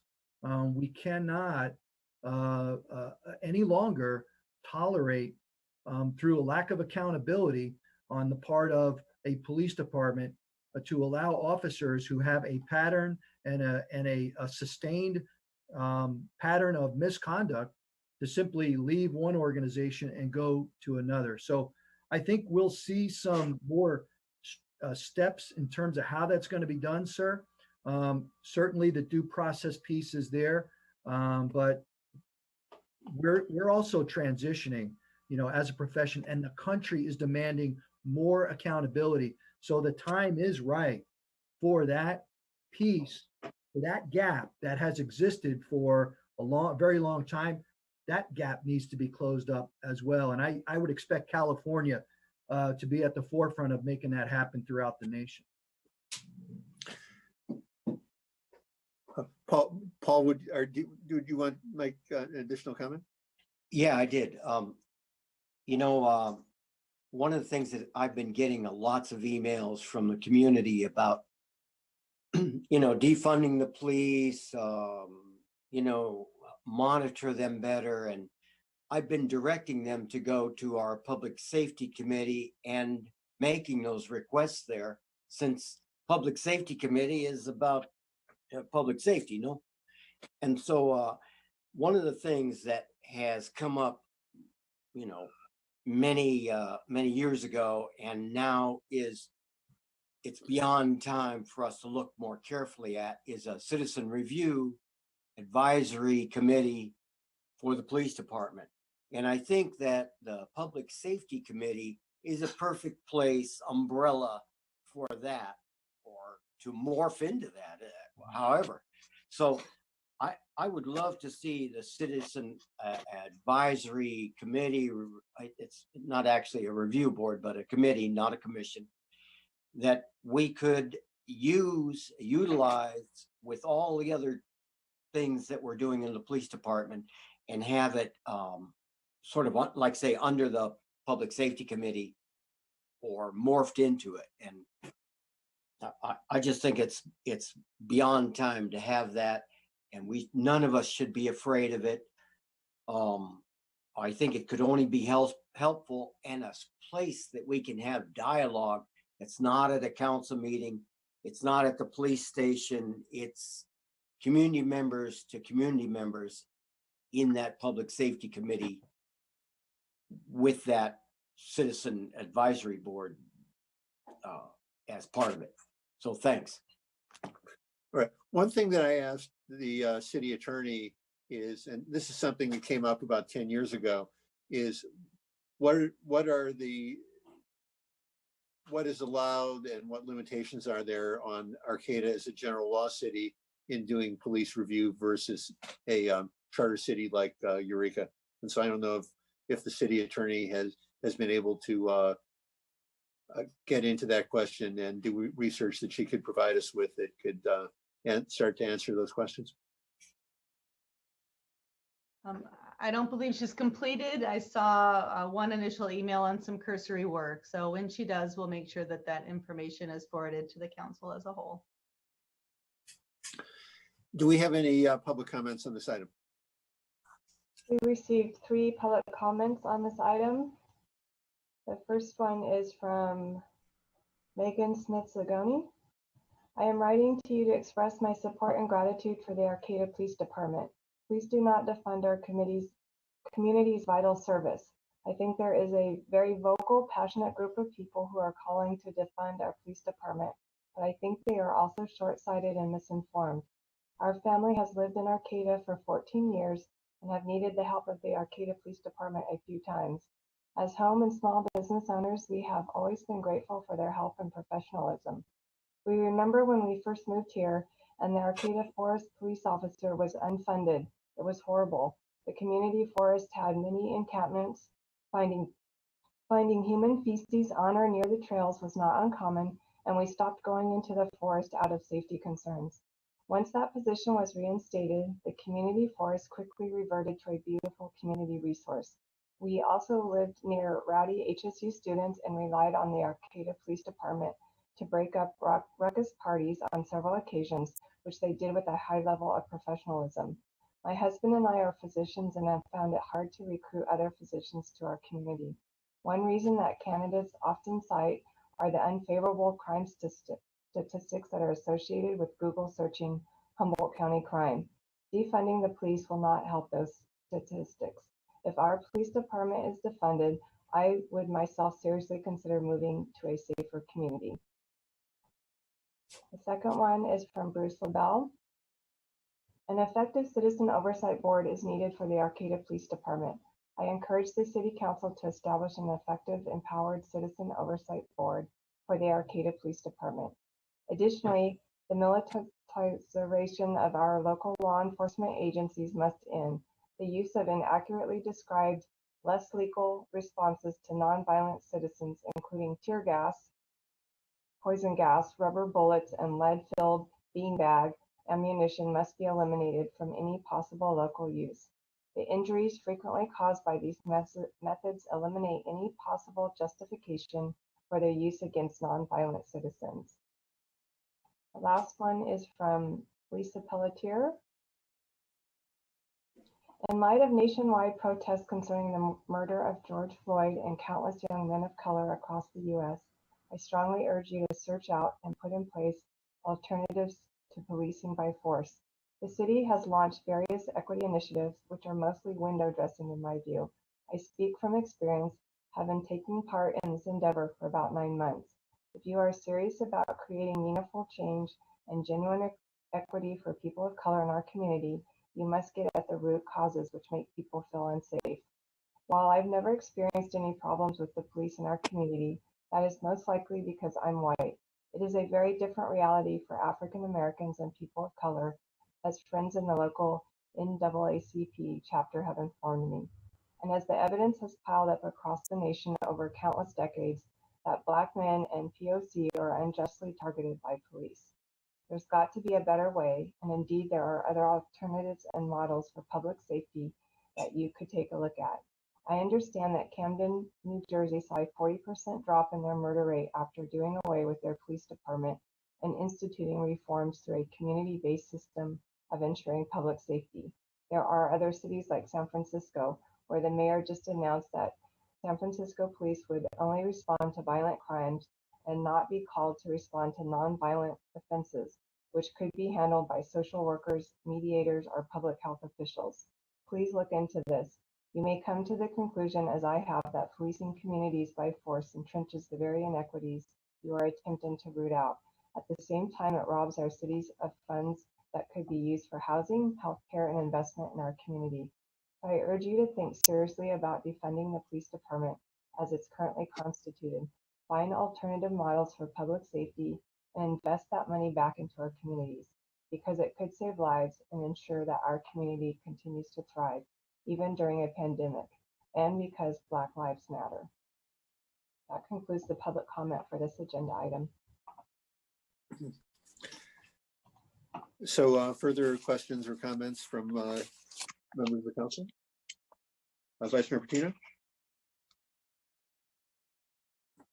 I just will in the let me say this, Jared Huffman, he has this call in like once a month or so, and I'm going to continue to speak to him about the national database, the national use of force standard, stuff like that. It's a Fed thing. I mean, he needs to, him and Diane both need to step up and make some federal requests to help us out here in California. And I think the database, a local database is fine, but we really need to ask for from the feds, national database, national use of force standards, and actually applying some of the Campaign Zero or It Can't Wait stuff nationally. And we need to keep pressure on them. So I will, in those meetings, so those lunch hour talks to Jared Huffman, continue to bring that up. Again, I think that, you know, the Citizen Advisory Board committee, whatever, I think it's really time to look at that. And between them and the Public Safety Committee, come out with a plan for how we can redirect funds and or maybe add funds to have the social worker type of police service person be available. You know, it's fine that the county has social worker, we can call them whatever, but they're not running around in force at Friday, Saturday, and Sunday night. So I think we need to have to look at it locally and say, okay, how can we sort of have a spot to go to that will direct the PD lethal force person or the social worker that we have on on patrol, on staff 24/7. So it's not a cheap cost. It would take probably adding funds to PD so that we can do that initially until our crime level is at the point where we don't need as many fully equipped police, and we can use public safety officers or you know, some assistant type people who are trained in de-escalation and have a social work background. So thanks. Councilmember Pereira. I have so much more I want to talk about, but I feel like I think the next steps, I feel like we've given some good direction to the chief, Vice Mayor Patino. I would support our public safety committee providing some recommendations of, you know, there's many different models of what citizen advisory and citizen review looks like. So having our public safety committee actually look at those different models and make some recommendations, perhaps come back to us with a couple recommendations of what that could look like in practice, whether it's adding that function to the public safety committee or some other format. I think that makes a lot of sense to look into that. So I just want to echo my support for that as well. So thank you.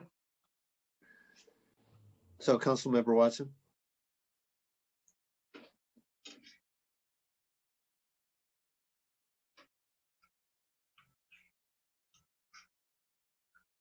You're still muted on our end. Thank you.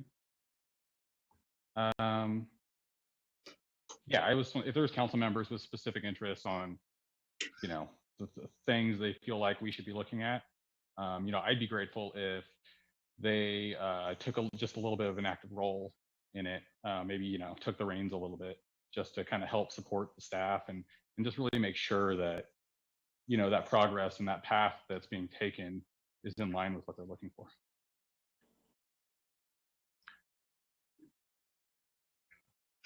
So anyway, in response to Vice Mayor Patino's comment that I think we would need, if we were going to start shifting functions from social work type functions to from the Health and Human Services to the City of Arcata, then I think it would take a really in-depth conversation with Health and Human Services of what would be necessary for that to happen, if that would be effective in terms of public safety. So I'm not ready to say that when the budget opens up that we should start reducing police officer staffing and putting a social service staff on the police department instead. But it would have to be part of a larger conversation with Health and Human Services. If I may just chime in on that, I think that's why I would like for our public safety committee to be starting to think about what are the different strategies, what are the partnerships that we should be exploring at the point where we do have resources to invest, whether it's a regional approach or it's a direct partnership, you know, between the city of Arcata and the county, or, you know, multiple cities are pulling resources together. I mean, on some level, we have asked our police departments to take on social work, to take on homeless outreach, to take on mental health outreach, and I think our police officers have done a really good job given the difficult roles that they've been tasked with, and I think having our public safety committee look at what are those partnerships that we could be doing with the county or with other jurisdictions to pool resources in the future together, whether that's investing in more mental health services, homeless housing, alcohol and other drug services. I mean, the other problem that we know happens is that our officers do engagement, and then where, you know, people go in and out of the criminal justice system unnecessarily because there's no other place for them to go. So that's kind of why I'm asking for our public safety committee to help be that community hub and be a part of that dialogue. And And I think for us as a council, like we will continue to be a part of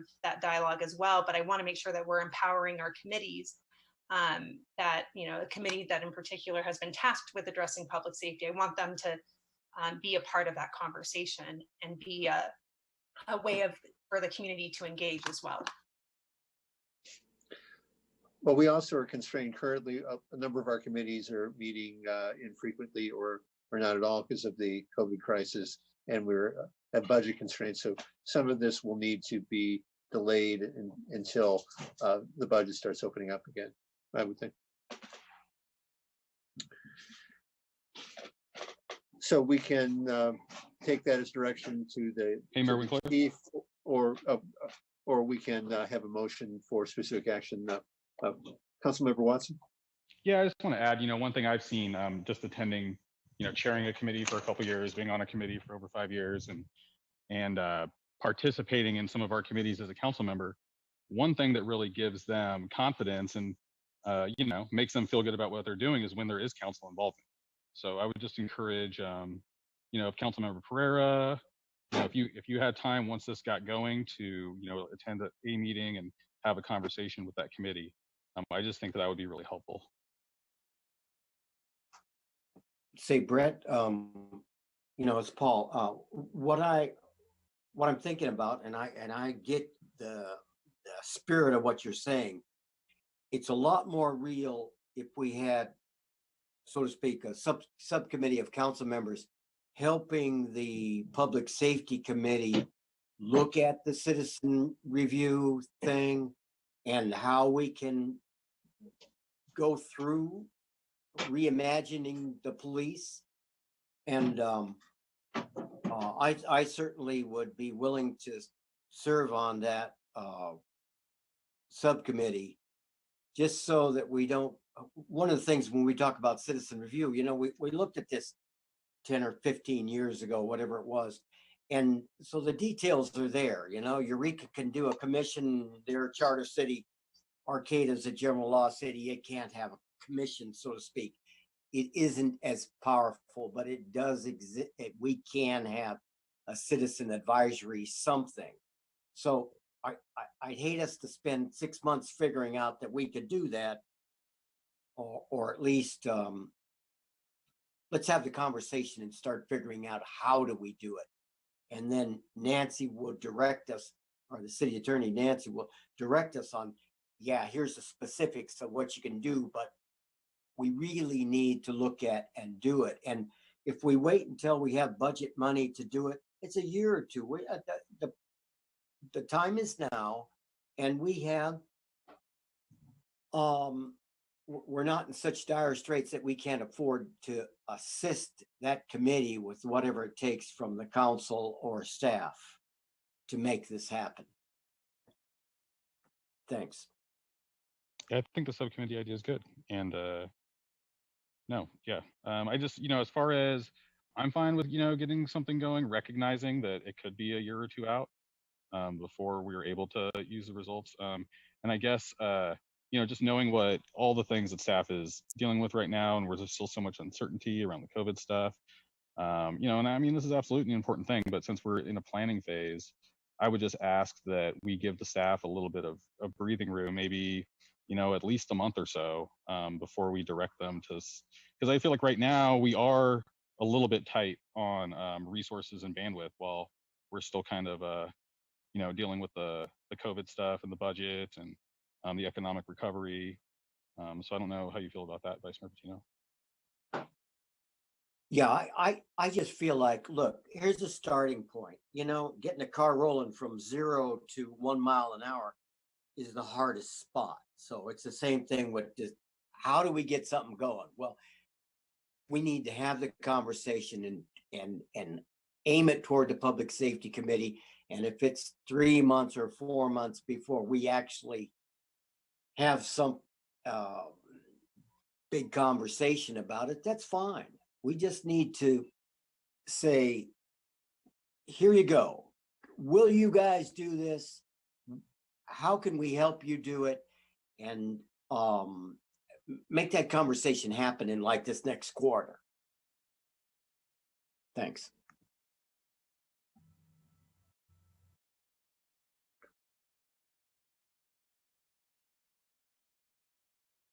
So as I asked earlier, does a member of the council want to make a motion, specific motion on this, or as I said, is it just really general direction to Chief Ahern? I'm satisfied with general direction at this point. Yeah, And, I am too. Councilmember Pereira? Yeah, that works. I think for some of these, I think getting some sort of update just about the process for example, returning the rifles. I think just getting an update on like, in the next month of just so we can understand it. If it is a longer process, that we understand that, but I think just getting at least a little bit of preliminary information would just be helpful. I think for the public to know, some of those questions, answers to some of those questions, even if something's going to take longer to implement. So if there are some updates in the next month of just, hey, this is the timeline for some of these shorter term actions. Yes, ma'am. Sophia, I totally agree with you. And I think that our position of taking the lead in this county and saying, we're doing this, okay? You put it out there, and the regional thing, they'll either say we want to get with you or we don't want to have anything to do with it. I mean, we can see from the from setting up the campground, a lot of people didn't buy in. It doesn't mean it wasn't timely to push ahead. So I appreciate you your talking about a regional approach and everything, but I think that if we take the lead, at least in planning and pushing this and finding where can we do this at, public safety committee may turn around and say, hey, we can't handle it. We'll have to figure out another path. But I just I don't want to lose the urgency of the moment, and updates, a minimum monthly for sure, because people are watching us. We need to say, here, we are actually doing something. Look at what we're doing. It really helps me for the chief to say, here's what we're implementing. Here's what we're doing. So I don't have to run around and say, hey, what are we doing? Come on. I appreciate having staff, especially from the PD, leadership and change. And we as a council, we can adjust that however we want it. But it's nice to know that somebody really wants to do it. Thanks again. Mayor? Right. I Yes. just wanted to list a few things that I felt like I heard unanimous support for in terms of some immediate steps before the chief launches forward. And so they were, updating our policy on the use of body worn cameras to increase the use of body worn cameras, removing the carotid control hold from our policies and being able to return that to the council. Returning the rifles that we originally received from the Department of Defense back to the Department of Defense, working to finalize the post-approved de-escalation training and prioritizing that as a training method here in the city of Arcata, working on supervisory review of all use of force cases and being able to ground that within our policy as well. And then there were a few other things that, we will work with the public, through all of those with the Public Safety Committee on, and certainly their review of Campaign Zero as well.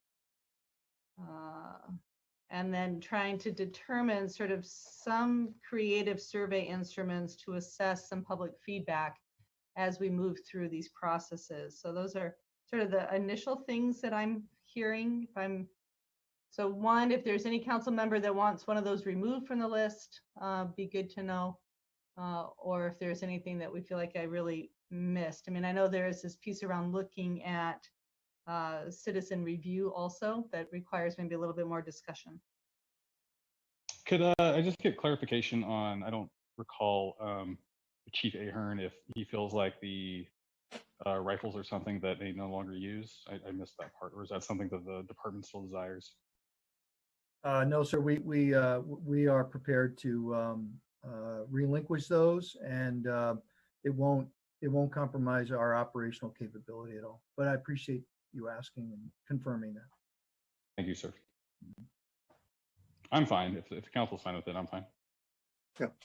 I guess I'm wondering what the difference is between polling a vote and just seeing if there's any nays. Is there any difference? No, there is. I mean, I guess there's no difference, and I don't think that it requires a vote. I just wanted to make sure if there was somebody that really differed with the notes that I had taken on what I heard between all four of you talking, that seemed consistent, or at least consistent, to three, that I make sure that I get corrected. Thank you. Well, I'm fine with all those that you listed. I don't know about the other council members.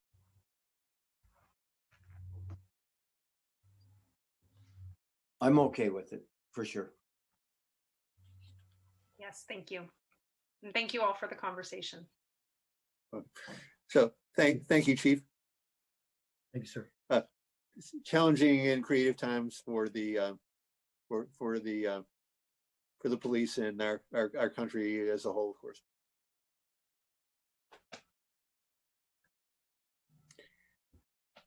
So as far as the next item, would council members like I don't need a break personally, but would any of the other council members like to take a short break now or go on to the next item?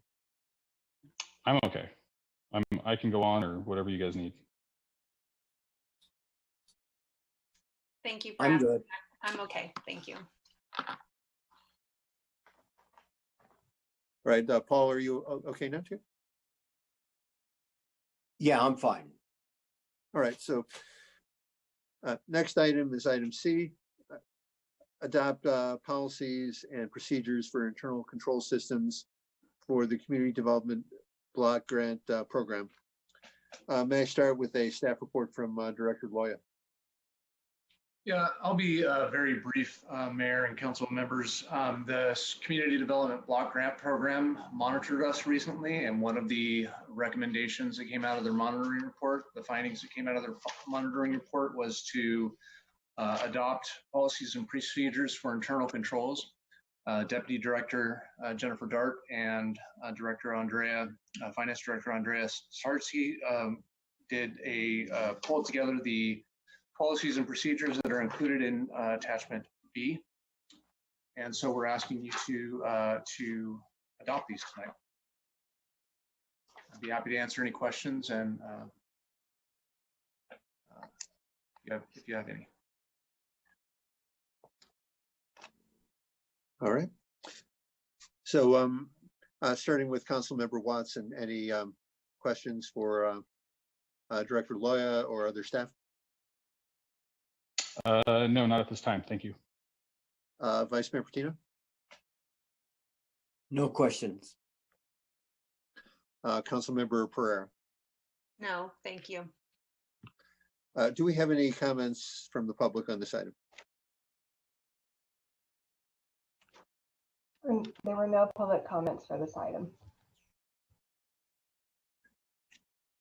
The recommendation is that the council adopt policies and procedures for internal control systems for the Community Development Block Grant Program. I'll make a motion to adopt policy and procedures for internal control systems for the Community Development Block Grant Program. Second. All right, I will do a roll call on this. We have a motion and a second. Vice Mayor Patino? Yay. A. Aye. Yes. I'm doing a blended yes and A. Yay. Councilmember Pereira? Aye. And yay. Councilmember Watson? Aye. And I vote aye. So thank you, David.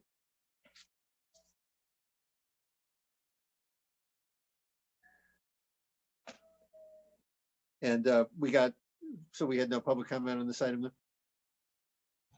No, no public comment. All right.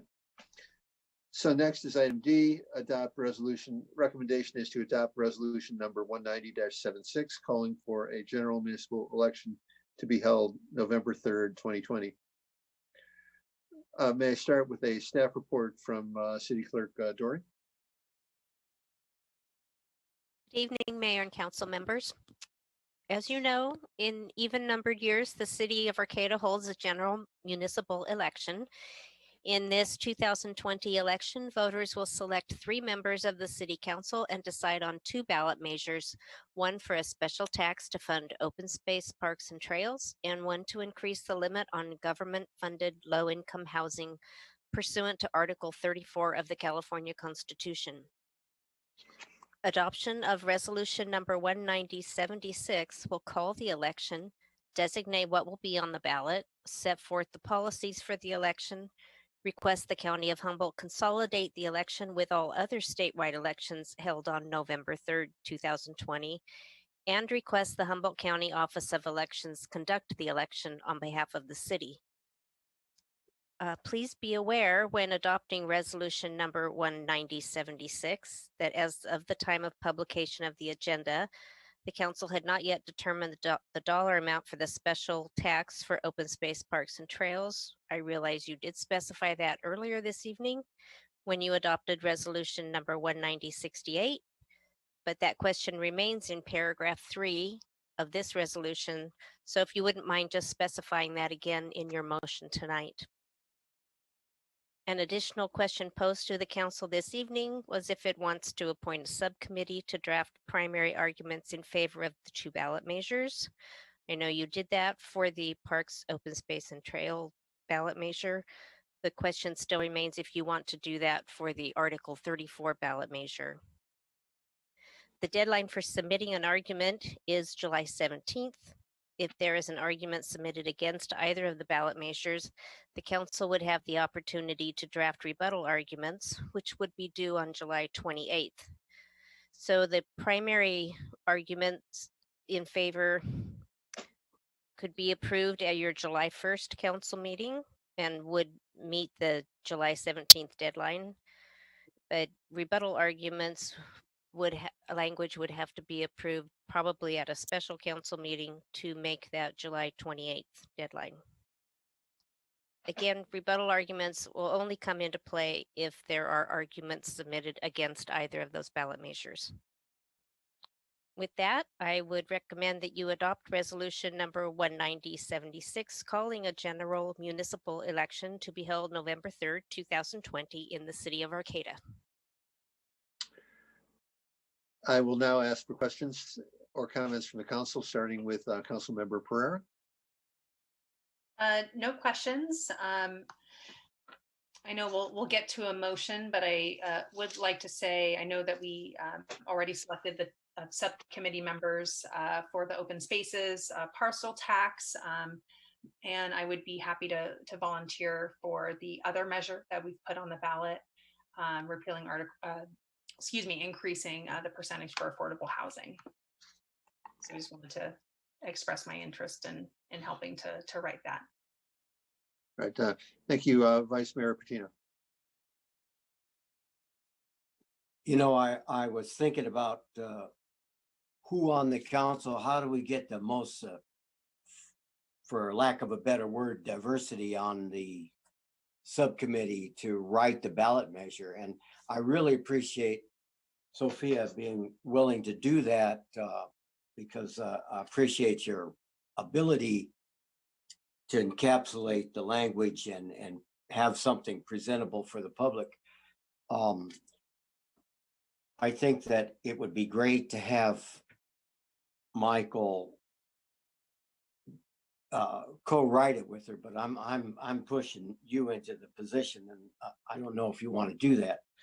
But to me, it kind of you two bring a diverse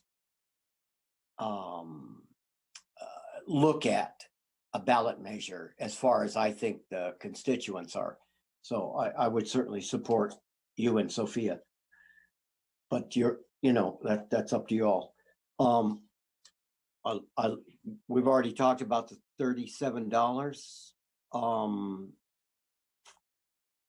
And I think that's it for me. Right, Council Member Watson.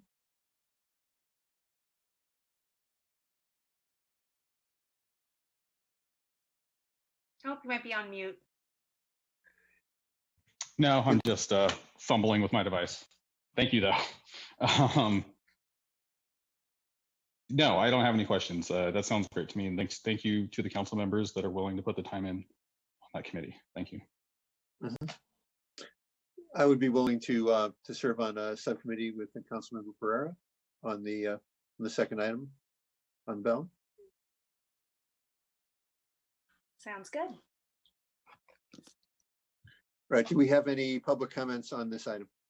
There were no public comments submitted for this item. So I guess I'd like to make a motion then to adopt resolution number 19076, calling for a general municipal election to be held November 3rd, 2020, and for the parcel special tax for the parcel tax be $37, and the subcommittee to draft primary arguments in favor of the two ballot measures is Sophia and Michael on one, and Michael and Brett on the other. And so I think that's all I have to say. Anything further in the motion that you need, Bridget? No, I think that's covered everything. Okay, I'll second. All right, I will go ahead and do a roll call of the council members. Councilmember Pereira, Aye. Vice Mayor Patino, Aye. Councilmember Watson, Aye. and I vote aye. Right, thank you, Bridget. All right, next is item E, approve a summer city council meeting schedule for 2020. Since 2008, the council has canceled the first meeting in August. The council may want to consider cancellation of the meeting of meetings in July or August of 2020. Karen, could you discuss this and your thoughts on this? Yeah, this is really just a planning item, I think, for the council and for staff in terms of how we try to divide up potential, bid awards over the summer schedule. Historically, the city has had a practice of canceling the first meeting in August. But to be kind of candid with you, I think that was, established around a previous council and some, kind of standard summer family plans that council had. So it's still, we do find we are looking out at our agendas over the next couple of months with staff right now. And certainly our summer calendars do tend to be lighter, with the exception of, some public works projects, which will be at smaller amounts this year as well because of the budget. One thing I do want to note is that we will need to continue our emergency resolution every 14 days. So I will be trying to work with the mayor on at least scheduling some short, meetings, even if they're quick lunchtime meetings, to keep that resolution rolling forward, and we could incorporate any one or two items of consent calendar into some of those meetings as well. So otherwise, it really is just to get a sense of if the council has plans, if there are meetings that you would like to consider canceling, and then getting that word out early so we can start to plan your agendas around that. Right, so Paul, so any thoughts on what you would like to cancel or not cancel as far as the summer schedule? Excuse me, Michael. I'm wide open this summer because of COVID. So I'll go to whatever meetings we have, and I don't need any canceled for me. Thank you. Sophia, what are your desires or needs as far as canceling meetings for the summer? Thank you for asking. I know all of my colleagues here on the council and our staff already know that I'm pregnant, but I don't think the public may necessarily know that since we've been virtual. I'm due at the end of July, early August. I'm planning for the month of August that I won't be able to attend meetings as I will be bonding with our little one. So I will defer to my colleagues in terms of how you want to handle the August schedule. Thank you.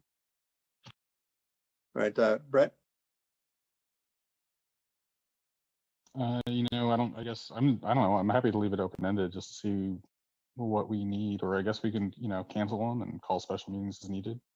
I'm flexible, whatever the mayor decides is best.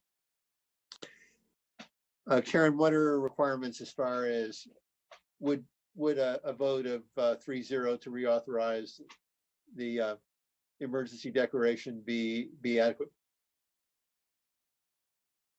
Yes, I'll triple check that, but yes, I believe that is, I don't believe we need a super majority.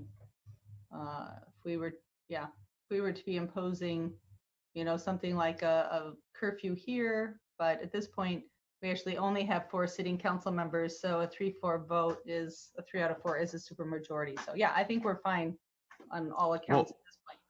And I imagine if there was some special situation, Councilmember Pereira would be there for us. I know she would. I will do what I can, and there's going to be some things out of my control. but yeah, I mean, Karen has my number, and we'll go from there.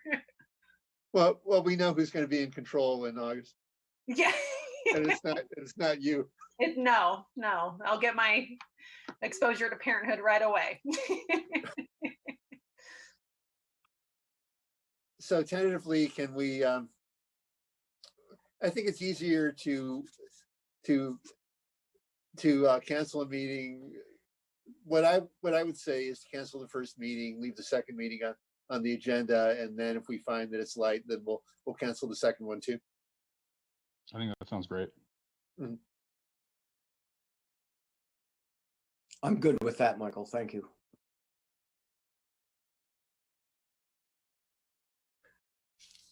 So then we need a motion on that.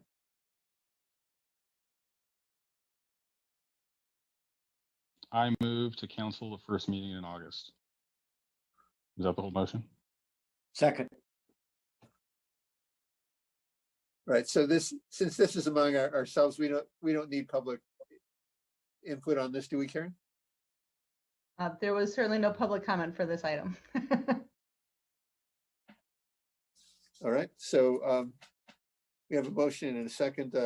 Vice Mayor Patino. Aye. Councilmember Pereira.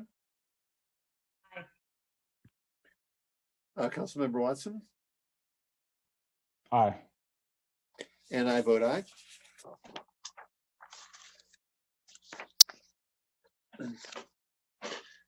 So next item is oral and written communications. Is there any remaining public comment on this meeting? Yes, there is, Mayor. There's 2 comments from Uri Driscoll. One is about the item on the open space tax measure that came in after that item. So I'll just read them both together from the same public comment. The first one is about the Annie Mary Trail. Can staff address the issue of the easements related to the Annie Mary Rail Corridor? Staff has received documents from the Surface Transportation Board that indicate the rail line was abandoned in the 1980s and not rail banked. Will the city need to acquire or purchase the easements needed? And then the other one is about open space tax measure. My comments regarding the open space tax are meant to address the multiple inconsistencies with previous policies. The Arcata Community Forest was meant to be self-sustaining and not require outside funding to implement trail construction and maintenance. There have been numerous problems, some of which have led to lawsuits related to the illegal construction of trails by the city, namely the Fickle Hill access. City staff, including the city manager, have not been forthcoming or responsive to the multiple problems related to the health and safety of the public. Unless the city staff is willing to address the problems, they have created, the city has no standing to ask for even more taxpayers' money. And that concludes the public comments for this item. Next is council and staff reports. So we have any reports from staff? No reports this evening. All right, Council Member Watson. No, I don't have any. Well, yeah, I'll just quickly say on Friday we did have our first meeting of the Economic Recovery Collaborative, and it was myself, Vice Mayor Patino, City Manager Deemer, as well as Siva from Ace Hardware, and also running Main Street right now in the Oyster Festival, and Katrina, who's the current president of the Arcata Chamber. Please forgive me, I do not recall either of their last names. But I just thought it went really well. Oh, and I'm sorry, and also Connie Stewart was there to represent Humboldt State University. So I thought it was an excellent meeting, and a lot of good ideas came forward, and we have another meeting scheduled. So I think that was fruitful so far. And then I'll just mention really quick, I've received just a couple complaints about an equine enthusiast that in the community forest that might be trespassing on private property. So maybe that's something our staff can look at. They have resources. Thanks. Councilmember Pereira. Yeah, just one update. We had last week a Humboldt Waste Management Authority meeting. We approved a balanced budget, which is great. So as you may recall, back in 2018, HWMA entered into a recycling processing contract with Recology. And part of that 10-year contract was to do annual, fee adjustment review. So through that process, there was some disagreement between Recology and HWMA about how much of an increase there should be. HWMA did hire someone to review Recology's application. And basically the solution was Recology was asking for a much higher percentage increase, but based on the recommendations of the auditor that looked at it on behalf of HWMA, the recommendation was to do an increase of 6% to that recycling processing fee. So that was much less than what Recology was asking, but it does seem like HWMA is going to be working with Recology over the next year on how to be working with the same type of information to really be doing that analysis of the fee. So just wanted to keep you all updated on that in case you hear any questions about recycling. Vice Mayor Patino. I don't have any real reports to put out there. I just have been working with HTA a lot to, make sure we get through this low ridership time period and see if we can reach out and create a little better system of running our backbone RTS from Trinidad to Scotia, making it quicker and better, and especially HSU CR connection, so that with the students we have left and the local students, we can provide a real simple system for students ride free no matter what. So I continue to push for that, and HTA is we're existing, and hopefully when the ridership comes back up, we'll be able to return to having a Sunday bus and all the other schedules being more robust than they are now. So thank you.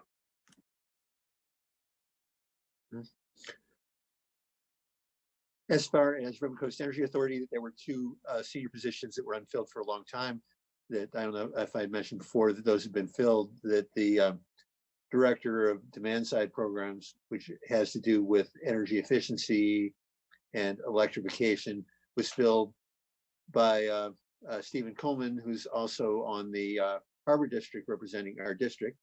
And so it's good to get a local person. That Stephen has a lot of experience working with energy related to the local tribes. And RCA was also able to fill another senior position having to do with regulatory issues. So it's good that they're fully staffed. Because unlike sales tax, that electricity is something that people continue to use and maybe even use more because they're at home, and so sales and revenue for RCEA will not be down substantially. It will be down somewhat because some people will not be able to pay their bills, but overall, unlike the city of Arcata, that their budget is in much more solid shape. Tomorrow, I will be participating in an offshore wind conference, which normally would happen in Boston, but this is going to be online, and it is free. So that is all for the good. And Matthew Marshall, the executive director of RCA, is going to be chairing a panel on offshore wind in California. So next is dates of future meetings.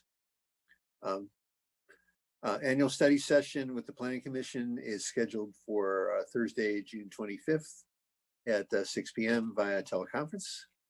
And we have nothing else on the agenda, and we are adjourned.